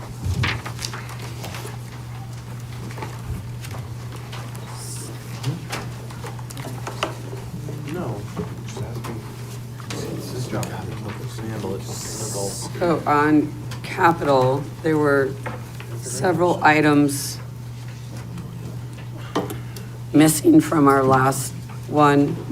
Did we get a new updated, did we do a new updated CIP and add those items in? Okay. Okay, so we need the number on the town building facility maintenance non-lapsing account. It's in here. We need equipment reserve. This is general equipment reserve. It's not for one department, it's just a general account.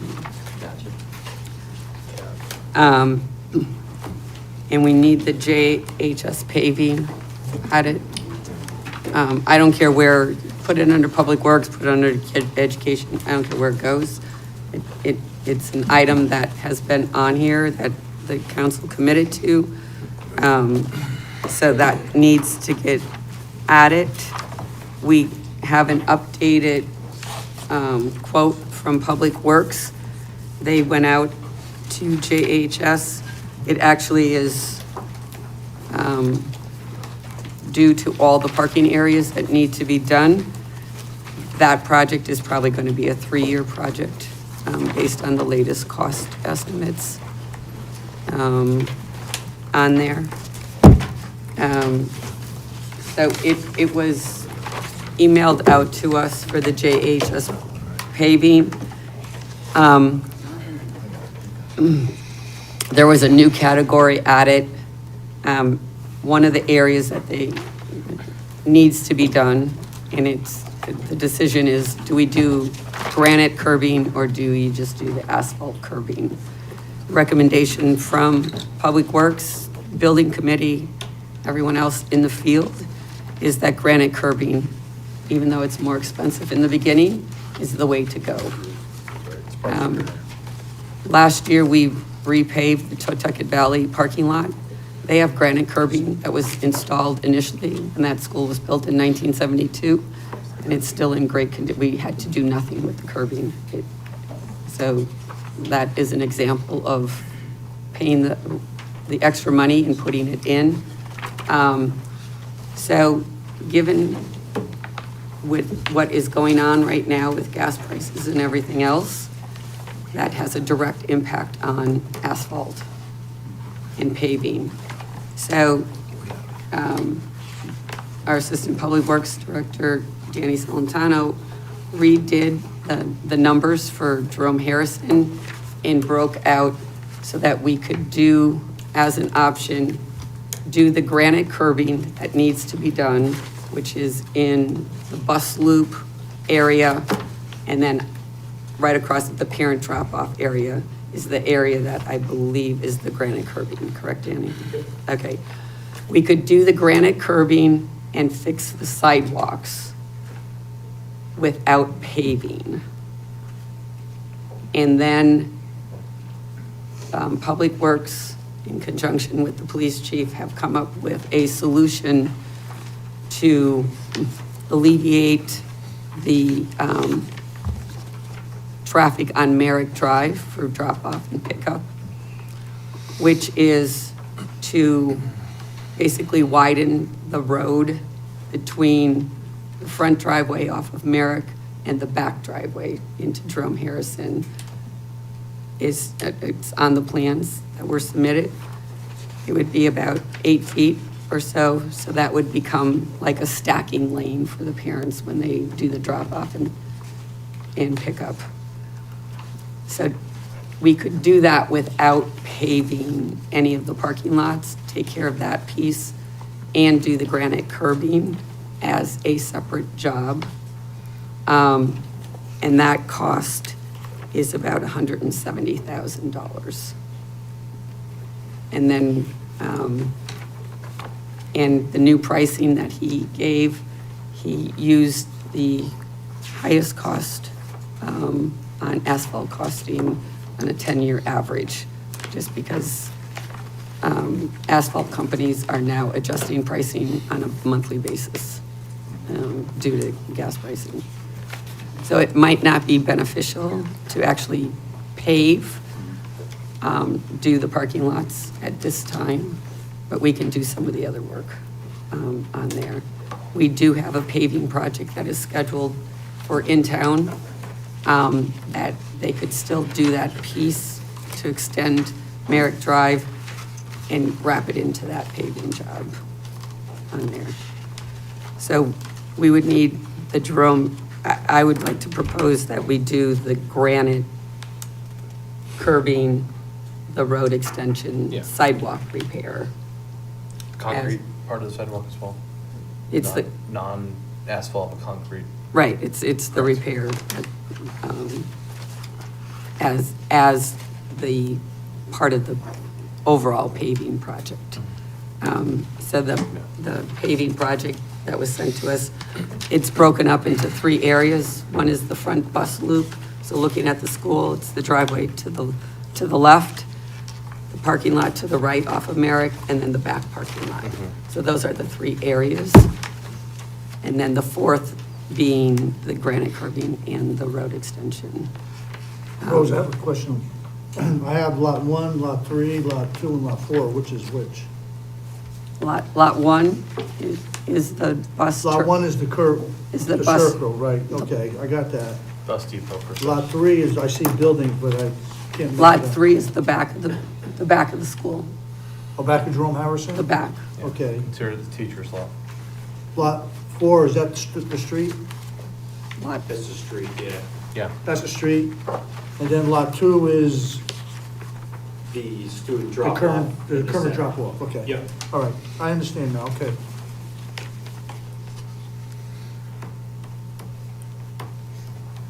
so I'd like to add that to the CIP. You want to map the other ones out, one a year for the next 3 years, or what do you, just for numbers purposes? Yes, basically. So we're gonna look at 4, 1, 2, 3. Right. Okay, so do 4 first. I mean, it depends on, because 2 and 3 were the smaller cost of the project. We may be able to do that, those 2 in 1 year. Yeah. 1 is the high cost Gotcha. on there. I have a question, Chris, on the Sea Hill Road design for engineering.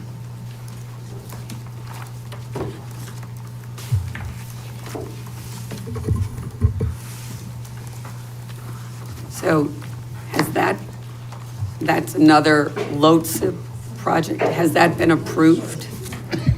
Yes, so both projects have received your commitment to fund. So they're in the pipeline and there are active funded projects. So for Sea Hill, it's, there's no specific time frame when it has to be completed by. We just have to keep updating the SCROG if we do change when we're going to do the construction, so that when they do their budgeting, that'll fit into there. So this is my understanding that we may try to extend the design phase over the next 2 years. And that would not be a problem with the funding that's already been committed. We would be able to do that. And we could do, phase 1 could be the survey, wetlands, preliminary design, public hearing for the first fiscal year. And then we just push the construction off a season. So instead of doing construction next year, it would be the following year that we would be able to do the construction on that road. Currently, it's in, fair shape, so it's not requiring a lot of repair right now. So I think it could extend out a year. So Chris, again, we're only on the hook for engineering costs. Correct. LoSiP state funding is going to State secure funding- the actual paving project, where you're just engineering part for both those projects. That's in North Branford. Correct. And then So- the millions of dollars per se come Yep. from the state. Yes, and so, as I mentioned before, for this project, this type of project funding, the LOTSIP, it's based upon what the bid prices are. So if the asphalt goes crazy and the prices go up, so does our funding. So it's whatever the bid price is plus 20% on top of that for incidentals and contingency. So it does fluctuate depending upon what the bid price is at that time.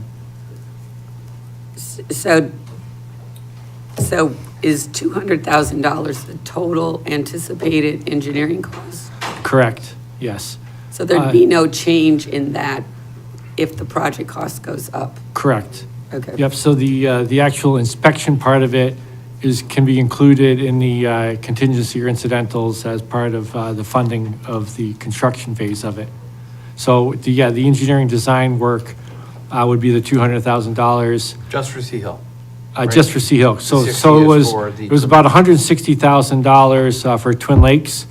And, based upon, contingency, giving us another year out for the proposals, just want to make sure that we have enough funding and we wouldn't have to come back for additional funding. And that's why we went with the 200,000. It may be a little less, but that's the number that I feel safe with. Right, so that could be split up. Yes. And similar to this, we would go out to RFP like we did for Twin Lakes. And then we could do, like I say, we could do a two-phase project 50-50. where we do all of the upfront work with the survey and preliminary design, wetlands, if there's any wetlands on there, public hearings, and then we would go to the final phase of design after that. One question for you. You're way too quiet. One question about Sure. Twin Lakes. I understand that, that's what he's saying. Is the final design, you said the final design of that is not completed yet? You haven't- Correct. Okay, so- Yeah, we're in that process of that right Okay, now. so two questions. You know what the design speed of the road's gonna be or it's intended to be? And also, With the what current is- speed, so I think, is it 25 miles an hour out there? So, are there any traffic calming ideas? We're looking at striping of the road to try to narrow up the lanes a little bit. I think we were originally trying to stay at 12-foot lanes, but with the markings, try to get down to 11-foot so that we can try to control the speed. We're also looking at, if it's possible, to add another stop sign in one of the intersections. But we have to make sure that we have, valid engineering reasons. If there's sight lines, there's a steep hill or something that you can't see very far enough, that we might be able to add stop Well, I mean, signs. you probably know stop signs generally are not to be used for speed. offenses, Correct. right? So, what about speed humps? Has that been looked at too? No, we don't like to look at the speed humps. That's just not something we want to put out in the roadway. Combination of, if you're not familiar with the road, you do the markings, but still you could cause some damage. And then also, it's not ideal for plowing. Okay, thank you. Yep. What's the, I haven't seen a map, I don't know if you ever handed it out. What part of Twin Lakes are you doing? So we're doing from Route 80 to Queech. Okay, all the way to Queech? Yes, yep. So like for the engineering, do we still have the engineering from when we did? Because we did from the Circle to Queech maybe 20 years ago. I think it was back 30 years ago, was it, Fran? I think, Yeah. back in the Yeah, 90s? Yeah, the engineering, yeah. So but Franny, let's date ourselves. And they, When did they do Sea Hill? Sea Hill in 1990, 90 and 91. So do we have the engineering for that too? So that was the basis of their design. So they, So the basis of their design was based. yep, on they that. took those Because- plans. So when they did it in 19, whatever, 'cause I was building up there, so I saw it being done. They did a good job. And that road is in decent shape. So the engineering, when they did it then, there wasn't much drainage or anything else. And when they did it then, they put it in. So I can't imagine how the engineers would come up with very many different things than they have there. Right, yeah, it's gonna be very similar. Engineering's pretty easy on Sea Hill. There's just some base issues, not the whole, Twin Lakes, the whole base Yeah. is coming out. They're going down 19 inches, I think, they're taking out. But those roads meet the criteria. You gotta meet a certain criteria to get this To get the money. loss of money. So, for like, Twin Lakes was what, 160,000 for the engineering? Yeah, 160, yeah. And we're gonna get 5 million out of it. So it's, So that money's already promised to us? Yes, that's, Yeah, that's the loads of commitment to fund grants. part of it, yes. It's fractional cost for pretty substantial expenditure Yeah. in town improvement. It's no-brainer. yeah. You I mean, there's other roads in 200 grand, town you that are- get $5 million. It's good math. Is there a roads in cost on town Sea like Hill? yet? Totucket Road, but, you know, those they don't meet any standard. So, you know, that's a major, you know, Sorry, Mayor, go ahead, what was the question?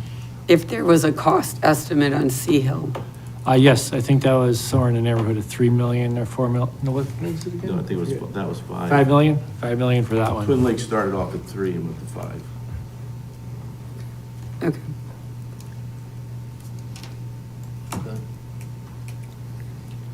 And just to make it clear on the Jerome Harrison, the granite curbing is in the busway, it's not the whole place. Right, right. It's where the So wear. to the bus you know, where- circle, It's where the wear and tear is. Outer part of the bus circle and the inner circle. And then And then what about the part where the kids are dropped off? So Yeah. if you're coming off Merrick, going into the school, there's the entrance for the pre-K. Yeah, that entrance, right. It's there as well, right? That front of the, Anything against concrete sidewalks is getting granted. All right, good. That's what I wanna make sure. Asphalt.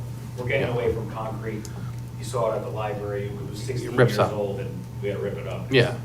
Well, it gets, salt beats it up inside. Yeah. And the sidewalk's getting, you know, it's packed, we're not ripping the whole sidewalk out, We're just getting the identifying the bed. bad spots. Yeah, and you're gonna refill where you need to. Chip it out, fill it in, yeah. This concrete's relatively inexpensive, but. So I'd ask the first phase for Twin Lakes was about $100,000. If we did all the work, the preliminary engineering, the wetlands and the survey work, it was approximately $100,000 if you're looking for a budget number for this fiscal year. Okay. Okay. All right. That's all I have on that. So on the Board of Ed, you had submitted $250,000 for the HVAC at TVS, and last night at Permanent Project meeting, John had gone to Permanent Project to explain the process to them and get input from them. And they are gonna, they would like $50,000 added to the project cost for engineering, specs, and other things. They had all of John's reports, but they felt more comfortable adding $50,000 to that expense. I know you have a meeting this week. Since the board already voted on it, you're just gonna have to amend your motion on that capital project. So if you could do that to get it to 300,000, and then just submit that to Rory so that we have it as backup to our CIP plan, that would be great. And then Franny, I have a question on your capital plan as to what this number, so the number that is in our CIP budget here is, I was trying to reconcile to it, it's 466,109. So when I went to your capital plan that you gave us here, so we have 2 lease payments already in here. Yeah, One is to replace truck 46, yeah. and then there's the truck that you're still waiting for, that. 29. Right. Yeah. So that's replacing 2 trucks. What, the 55,000? Yeah, yeah. So we're getting rid of 2 and only buying 1. On which On the second one, 55,000 lease payment. Yeah, So that's lease payment 2 or 3, right, so that's replacing 2 trucks. correct? Yeah, we consolidated 2 into 1. Okay, then the next truck, lease payment 1 of 3 for $111,000. Right. That is replacing 2 That's- trucks, right? No, that's replacing 1. Oh, yes, I'm sorry, you're right. I'm sorry, I don't have my book. It's replacing 2. 33 and 54 and 33. Right. So those were, I know This you is lost a 43. few trucks this winter through the storm. Yeah, 3. Okay. Were these 2 of the trucks that you lost? 33, we lost. To an accident. 54, we lost. What was the other one? 54, yeah, so 33 we lost to an accident. 54 is a 1987 with a cracked frame, not worth sinking money into. And then truck 32 has the rear end issues. That's a 1988 Mack. So once again, that truck 54 replacement, we're actually consolidating 54 and 32 into 1 truck. So it's gonna be a plow truck in the winter. In the summer, the sander will come off, and we're planning to haul equipment with it in the summer. Okay, so the first 3 items on here totaled $269,109 on here. Looks about right, yeah. And then, but the CIP is $466,109. So what is accounting for So- the Go other? ahead, you can say. Well, yeah, so the first 2, the first number you said, that's accounting for the 2 existing lease payments, and we're Yep. proposing to start 1 new lease payment. Right. the Then top. what makes it the 469 is we propose purchasing a truck outright. The different, At the end of the winter there, we had lost that truck Instead of 32. the lease payment process? Yeah, we were trying not to have 4 leases going at once. Yeah. Because then next year, Yeah. we're in the hole pretty good. okay, so the difference is $197,000. So you can get another truck for $197,000? Because that, I mean, that, I think Roy- the difference Roy did a between lease. 269 and 4. Oh, Rory did it as a Roy did it as a lease. lease. Oh, okay, we didn't know that. Yeah. But that's supposed to be an outright purchase. No, it's a lease. Sorry? Another lease. Oh, it is another lease. Okay. We had it in as a purchase, they Okay. changed it in the process to a lease. Okay. Right. And then you also need the Toro mower. Yeah. That's in the 466 number. Well, that's what I was wondering, what made up that 466? Yes. Okay. So on the budget that was given to us, you took the 246 and divided it over 3 years, Correct, and then added the mower. correct. And didn't do the excavator that he wanted. Right. Right. Cut that. Right, okay. And the small equipment reserve is a separate line item. Correct. And And the wash pay is a separate item. And these items are available for purchase as well. I know we've been waiting on the truck for 2 years. Yeah, we Yeah. have one we got one in, yeah, and this other one has been sitting. Well, it takes a year, almost a year to build, Yeah, or if you can get them. yeah. They're backed up like anything else. So if So we're it's gonna be backed up, hurting in the winter. if we're paying lease-wise, we're paying, it's a lease to own. It's not like you're leasing it like you do with a car. It's important for people to know that. So you're paying installments, we call it a lease. But So we actually if you're paid, paying, if it's not available for 2 years, are we still making installments for 2 years and then it's 50% of what the cost is when we get it per se? usually by the time we get it, we almost paid for About it. 50%, okay. The problem is having all those leases, like next year, we're Yeah. dead in the water. We just lost a transmission in a truck 3 weeks ago. That's getting fixed now. So if, on the truck that you put in to purchase outright, the 246, it's replacing truck 42? That's replacing truck 32 and 54.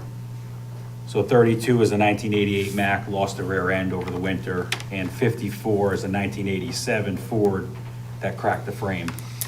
We're gonna consolidate the 2 trucks into one. We're gonna make it a multi-purpose truck.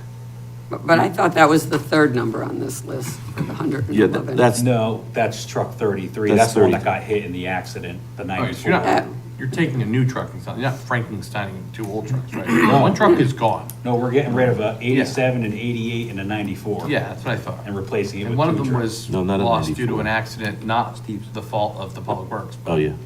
the fault of an outside driver, but insurance-wise, it's not worth what, intrinsically, it's worth much more than it is physically. Every truck that we just said is on a roof. Yeah. So So if you have to order a new truck, do you have to put a deposit down? Or can you order it and we not pay it? I mean, so that we don't, you're trying to not have 4 lease payments at one Right. time. But if it's going to take a year to 2 years to. if we pay for the cab and chassis when it comes in, we save probably $12,000 to $15,000 on the truck. Because you have to pay a floor plan. So the truck comes in, and then we pay it at the end, but it goes to the body company. Body company's at least a year out. So the body So that company's truck making the sits there box for a and the year. dump. Okay. So we're kind of like paying the interest on it until we get to, so if we could do it, if when the truck comes in, if we pay for the cab and chassis, then it's a $12,000 to $15,000 on each truck. So you're talking 3 trucks right there. Yeah. So you have to pay the floor plan. Okay. That's just something to think about. I mean, it's another way to save some money. Yeah, it's $30,000 to $45,000 savings if you do it upfront. I understand. You were thinking like engine 1 roofs? Pardon me? You were thinking like doing like an engine 1 deal? Yeah. Commit Yeah. to it, but pay down the road? Yeah. Right. He needs Yeah. to, that needs the money. We've done that in the past. We've committed, because the trucks are getting ordered now. If we wait for July, you're 2 years out easily. You won't even get the truck for 2 years. And I have a question. Yeah. What's a floor plan? Well- What's a floor plan? The floor plan is that when they deliver the truck, Yeah. the dealer gets no money. They pay a floor plan to the manufacturer. So when it that sits truck. on the lot and you gotta pay for it? Well, yeah, because you're sending the truck to go get your bodies put on it. Different vendor. It's in Yeah, the the same body itself pack. comes from Mack or from Ford or something like that? No. And it's just a chassis and a cab. And then you outfit it with a dump body, a box body, Plow. whatever it is that they need. That's coming from a whole different, that's not made by Ford or Mack. That's made by. So we, the outfit So it's company. like leasing a spot on the dealer's land? yeah, basically. Oh, you're kidding. So you pay for that, because they're not getting any money from us. That thing is just sitting there, so the dealer has to pay. So if we pay for the cab and chassis, and they pass it on to us, obviously, we could save between 12 and 15,000 on each truck. I didn't know what dealers did with the floor, but I didn't know what the floor plan was, thank you. Yeah, that comes in from the factory to the dealer, and then, And then they charge you for the space that it's sitting there for a year? yeah, like if you go buy a car, you pay for it when you get it. Okay.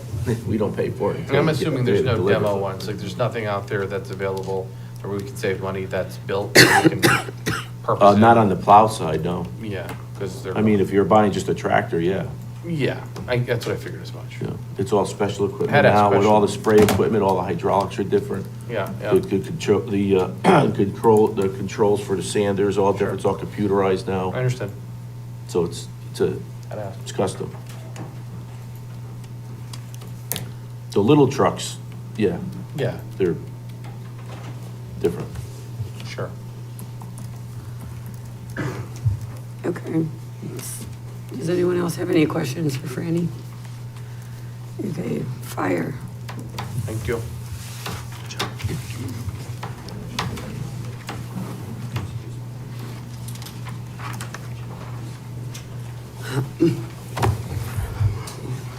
Can you just update us as to where we are on the air packs as far as, I know we applied for a grant.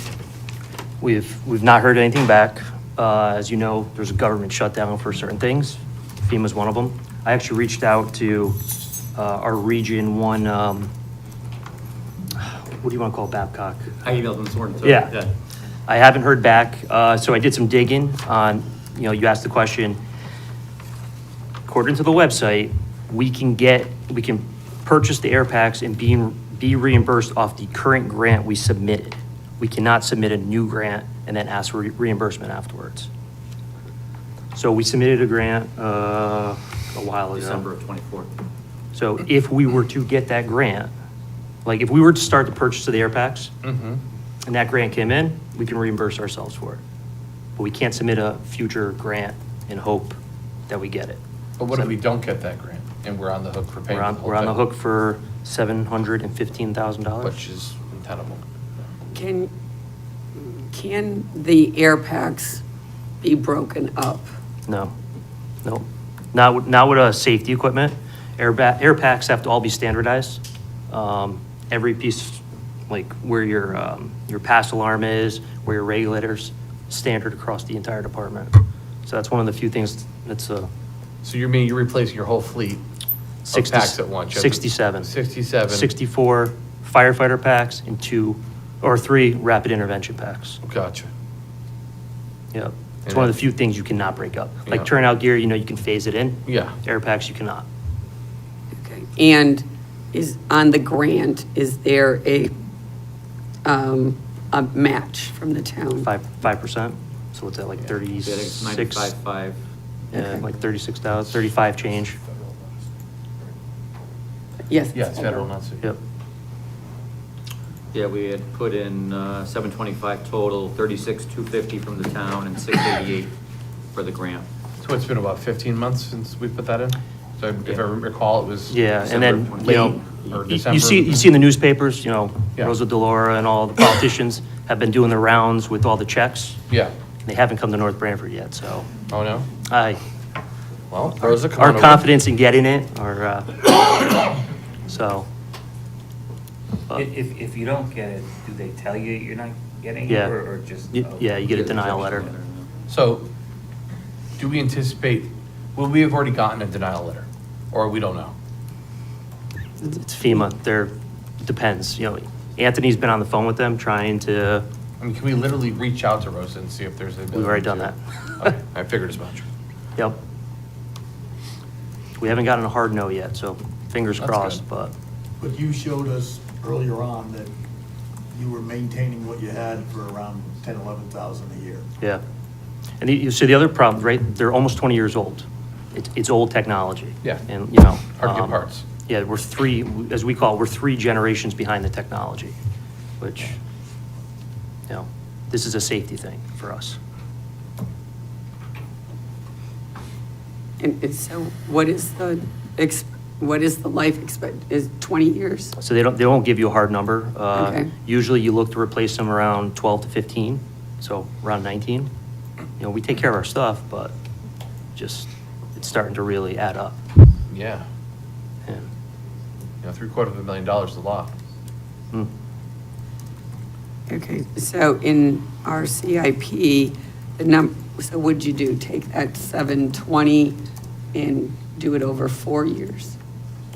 I believe the finance today, broken into pieces. But you can get them all at once? You could buy them, it's the same as leasing with Branch Truck, it's a financing tool. Uh-huh. So you're buying them today, and you're gonna pay for it over the next 4 years. Yeah. And when do you receive them? I'm not sure what the. Depends timeline what, is. the lead time. I think if we ordered around now, we could probably have them for July-ish. Okay. Yep. So it all depends on how many people are buying, right? Of course. Yep. And that's 64 units, correct? Yeah. You said? Well, 67. 67 units, I'm sorry. Yeah. 2 rapid intervention. 3. Or 3 rapid intervention, Yep. correct. 64, that's where I got the 64 number, okay. What about compatibility with neighboring units? That keeps us compatible with everybody. So, as we say, interoperability, like, we have it.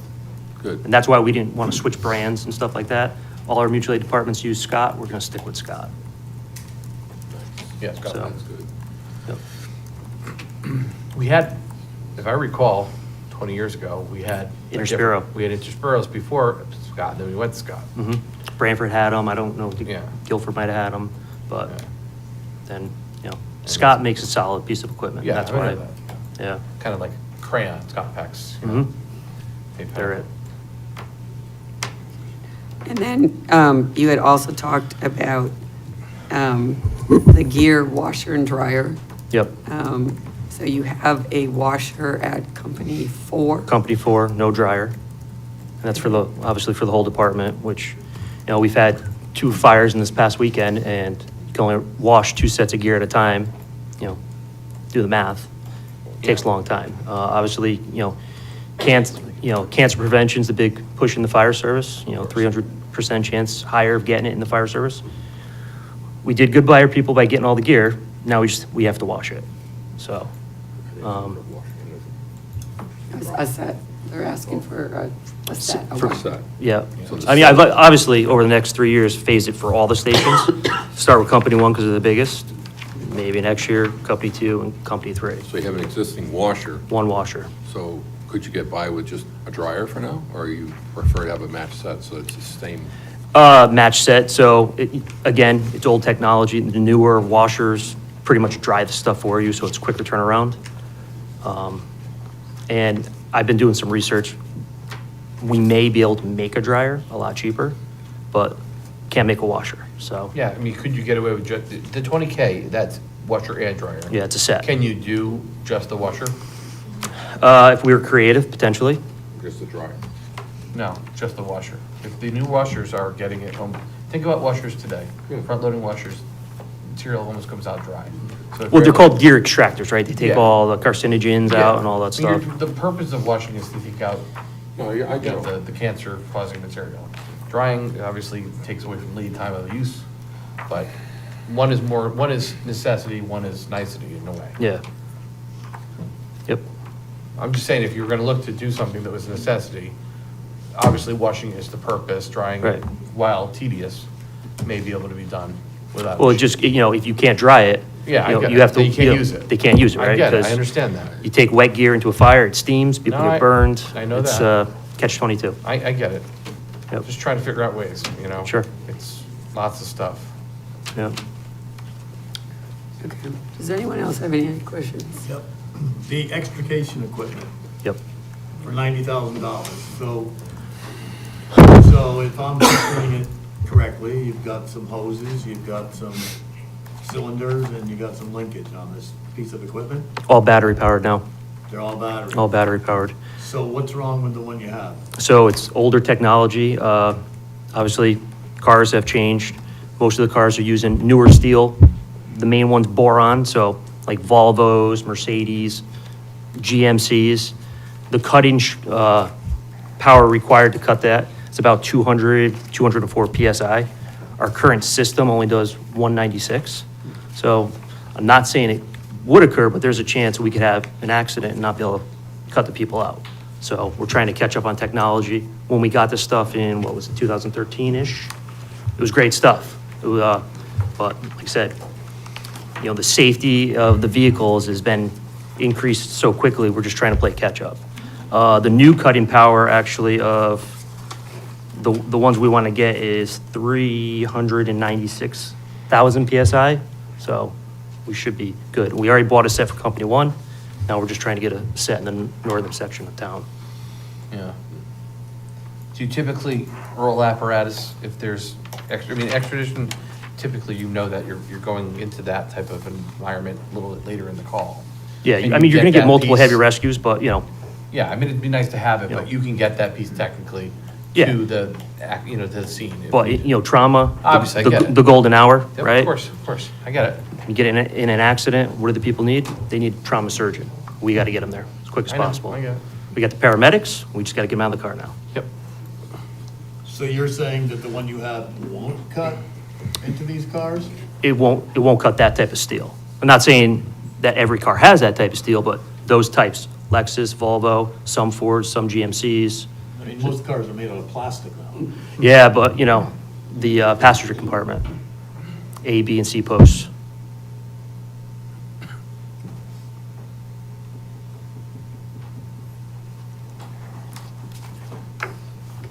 Anything else?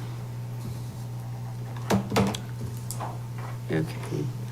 All right, so that will wrap up our discussion and action on the budget for tonight. Thank you.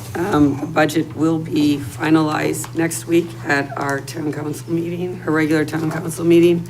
The budget part of it will take place at the beginning of the meeting, and then we'll go into our town council meeting afterwards. At this time, we're going to go to public comments. Just a reminder on public comments, please come up to the microphone, state your name and address, and public comments are limited to 3 minutes. So are there any public comments? Hi, Elisa Panone, 15 Mountain View Terrace. I just have a couple of questions. I know last meeting you talked about the position in the tax department, and Anthony said that it's been there for 25 years. 25 years ago, the amount of walk-in people we had is probably considerably more than what we have now, given technology and the fact that you could pay online. So is it really a necessary position that needs to be still there? Sorry.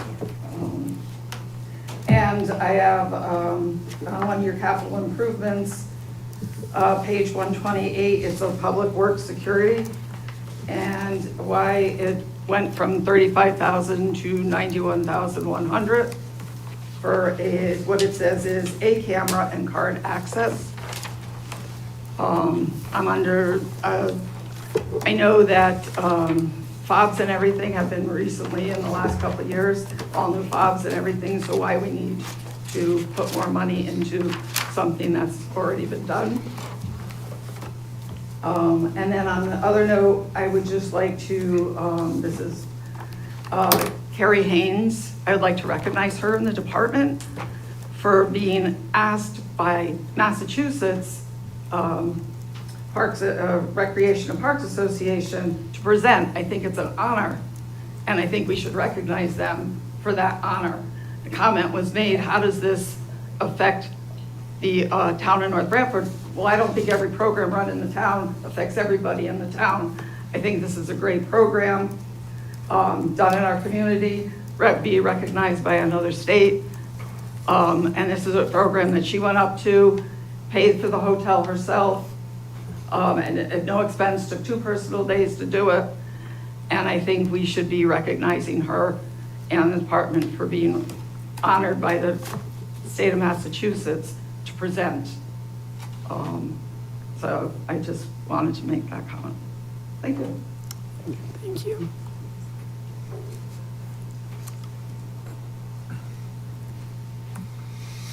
Hi, I'm Courtney Grimes, 25 Woodvale Drive. I just find it really fascinating. We spent 45 minutes talking about solar, and you spent maybe 20 minutes talking to the Board of Ed asking questions.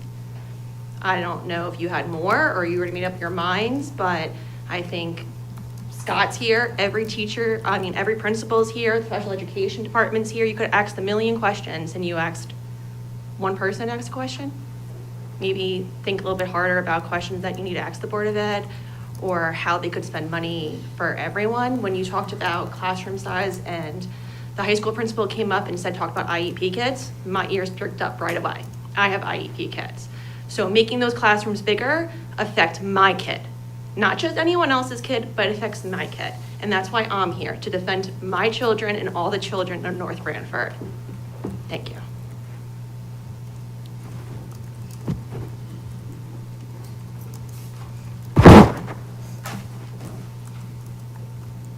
Cliff Potter, Northford, for the talk trash, you know, need the 2 pickups, and by having an in-town caring contractor working with us, we've been able to save that.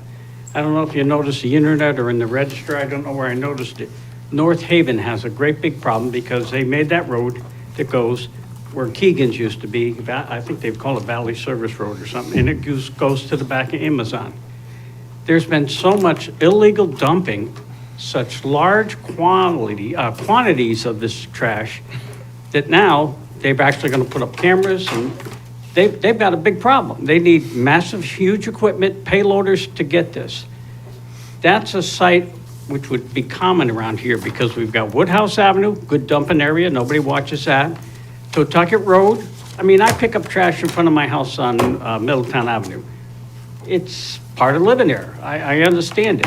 But I think if we don't have the large bulk pickup, or come up with some way to go in with Guilford, with their transfer station, or see if Bizzuto's, but I don't want poor Andy dealing with our citizens one-on-one.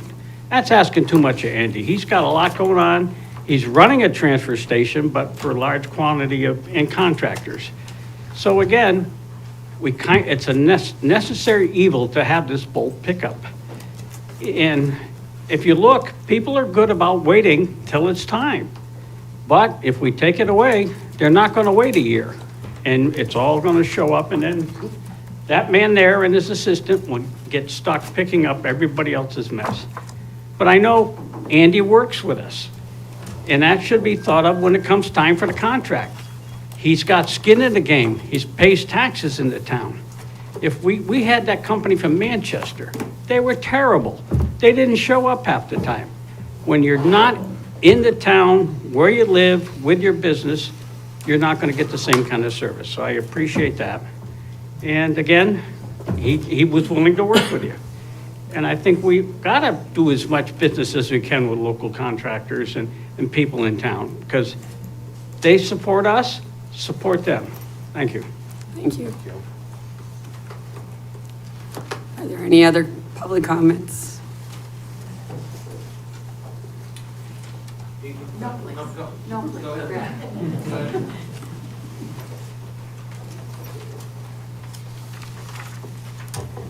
Hi, Kathy Downs, 67 Gale Drive in Northford. I noticed that 6 departments identified food as a line item in their budget, totaling $10,350 across 6 departments. So I'm just wondering if like that can be looked at as to why that is necessary. The library collects $4,800 in copy fees for printing and copying. On the website, it said they charge 10 cents per copy.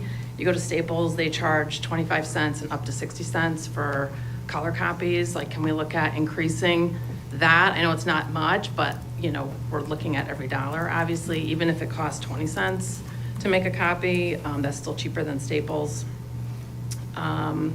Also, there was, we talked about the travel for the community center, you know, staff, the library staff have a travel of $33.55 for reimbursement, and I'm just wondering, does that align with their job offers as that was discussed for the community center, and is that, you know, necessary? I think also, you know, the library has a $1 million budget with $650,000 of that alone is spent on staff. And we have 2 libraries, and I know there's been discussion of, do we need to have 2 libraries?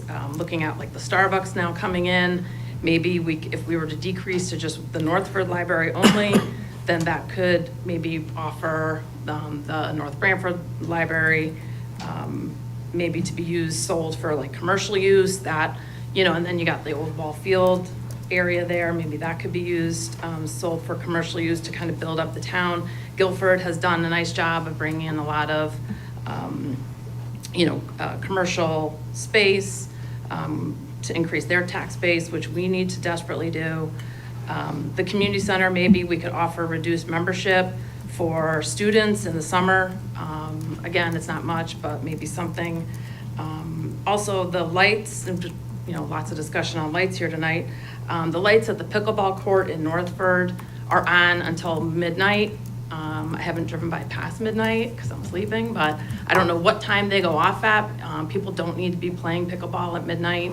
How much are we spending on those lights? And certainly no one is at the pavilion since it's been built, so no one's there using the lights. Thank you.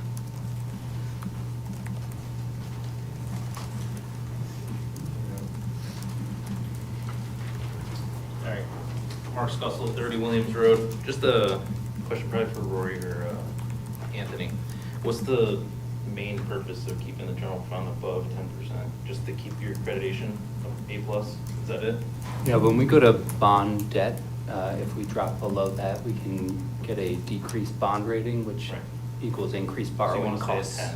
as a minimum. Right, so if we drop down to 10%, that would raise the mill rate to 0.6. Stupid math, but it works. You wouldn't have to cut anything. Board of Ed gets their funding, everybody else gets their funding. Simple. Take money out of the general fund. I'm not sure where you got your figures from, because we asked. From the audit. Well, that was a year ago. So we Okay, did so they're ask. wrong? No, they're right, but then there's other things that are Right. gonna get taken out of that. So we just got an update as to what the general fund is, and based on what is already committed, we're down to 11.07%. 11%, so you're using basically 4% of what the audit said. On what? Just what everybody's We using? use it, it's in the budget. We use $750,000 in the budget to reduce the mill rate. Open POs are estimated for the end of this year. Edward Smith Library repair of the HVAC work, and the addition to the public works of $1.5 million. Okay. So you only have 1% to use basically to keep. And additionally, that's based on the proposed budget, so any changes, if the budget is reduced, the percentage goes up. Yeah. Sure, good questions, though. This is good numbers for people to know. Right. Glad you bring them up. Because, well, based on the audit, and I guess I didn't bounce it off the right number, but it would have been projected almost 16%, which means you would have 6% to use, which would have been Very helpful. about $4 million, which would only raise the taxes by 0.6. So if that was the case, that would have solved everything. People wouldn't be complaining as much, right? So, that's all. Oh, thank you. Yeah. The other comment on the 10% is that, more importantly, it coincides with our fund balance policy, and the firms look more closer at that we're complying with our own policies than that 10% magic number that everybody tosses around.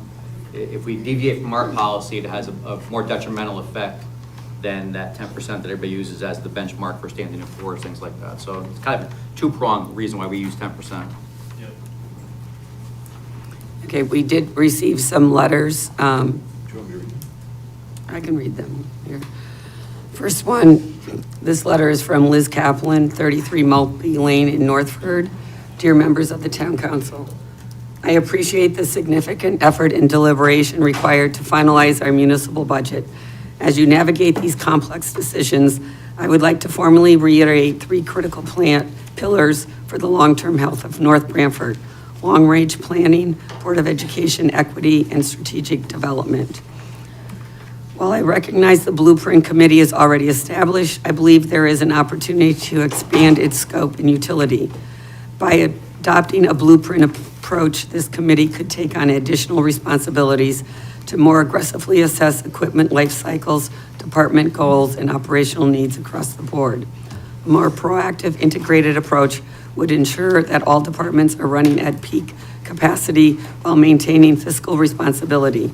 This global understanding of our needs prevents budget shocks and prevents the public with the transparency they deserve regarding our long-term financial path. Number 2, fact-based budgeting and Board of Ed equity. During recent discussions, a member of the council suggested that the Board of Ed funding has seen budget funding increases. However, the data presented by Superintendent Schoonmaker indicates the contrary. I respectfully request that the council provide specific data to support any claims of excessive increases, as it is vital that our public discourse remains rooted in verified facts. The us versus them narrative between the two government and the school system is counterproductive. While the council does not manage the Board of Ed budget line by line, we must acknowledge that a high-performing school system is a foundational investment in our property values. I advocate for an honest, collaborative dialogue that begins on July 1st of each year, ensuring we work as a unified community rather than disparate factions. And number 3, sustainable economic development. For North Branford to remain sustainable, we must pursue a more balanced approach to economic development. We all value the bucolic rural character of our community. However, preservation and growth are not mutually exclusive. By prioritizing business retention and strategic development, we can generate the tax revenue necessary to maintain our infrastructure without placing an undue burden on residential taxpayers. We must plan for development that integrates into our natural landscape while providing the financial stability our town needs to thrive. Thank you for your time, your service, and your consideration of these points. Great letter. The next one is from Mark Lilly in Northford. Why do we pay thousands for a Microsoft license when open source options are available for free like Open Office? And also, why have a consultant part-time for $110,000 when a full-time position would be roughly the same cost? And this one is from Linda Halson. To whom it may concern, my name is Linda Halson, and I reside at 6 Rose Lane in North Branford. I respectfully submit this statement for inclusion in the town record regarding the proposed budget. Last year, I was among the residents who strongly opposed the budget increase. A majority of voters ultimately rejected that budget. However, very little was done to meaningfully reduce it. It is therefore deeply concerning that the proposed starting point for this year's budget would result in a mill rate increase of over 10%. Such an increase represents a significant and, in my view, unsustainable tax burden on the residents of this town. I am particularly concerned for those living on fixed incomes, including seniors and individuals with disabilities, as well as for everyday working residents. While there has been an increase in the construction of large, high-value homes in North Branford, this does not reflect the reality of the broader population. Most residents are working individuals earning average wages, and it is highly unlikely that incomes have increased anywhere near 10% in the past year. Mine certainly has not. It is unreasonable to expect residents to absorb such a substantial increase in taxes under current economic conditions.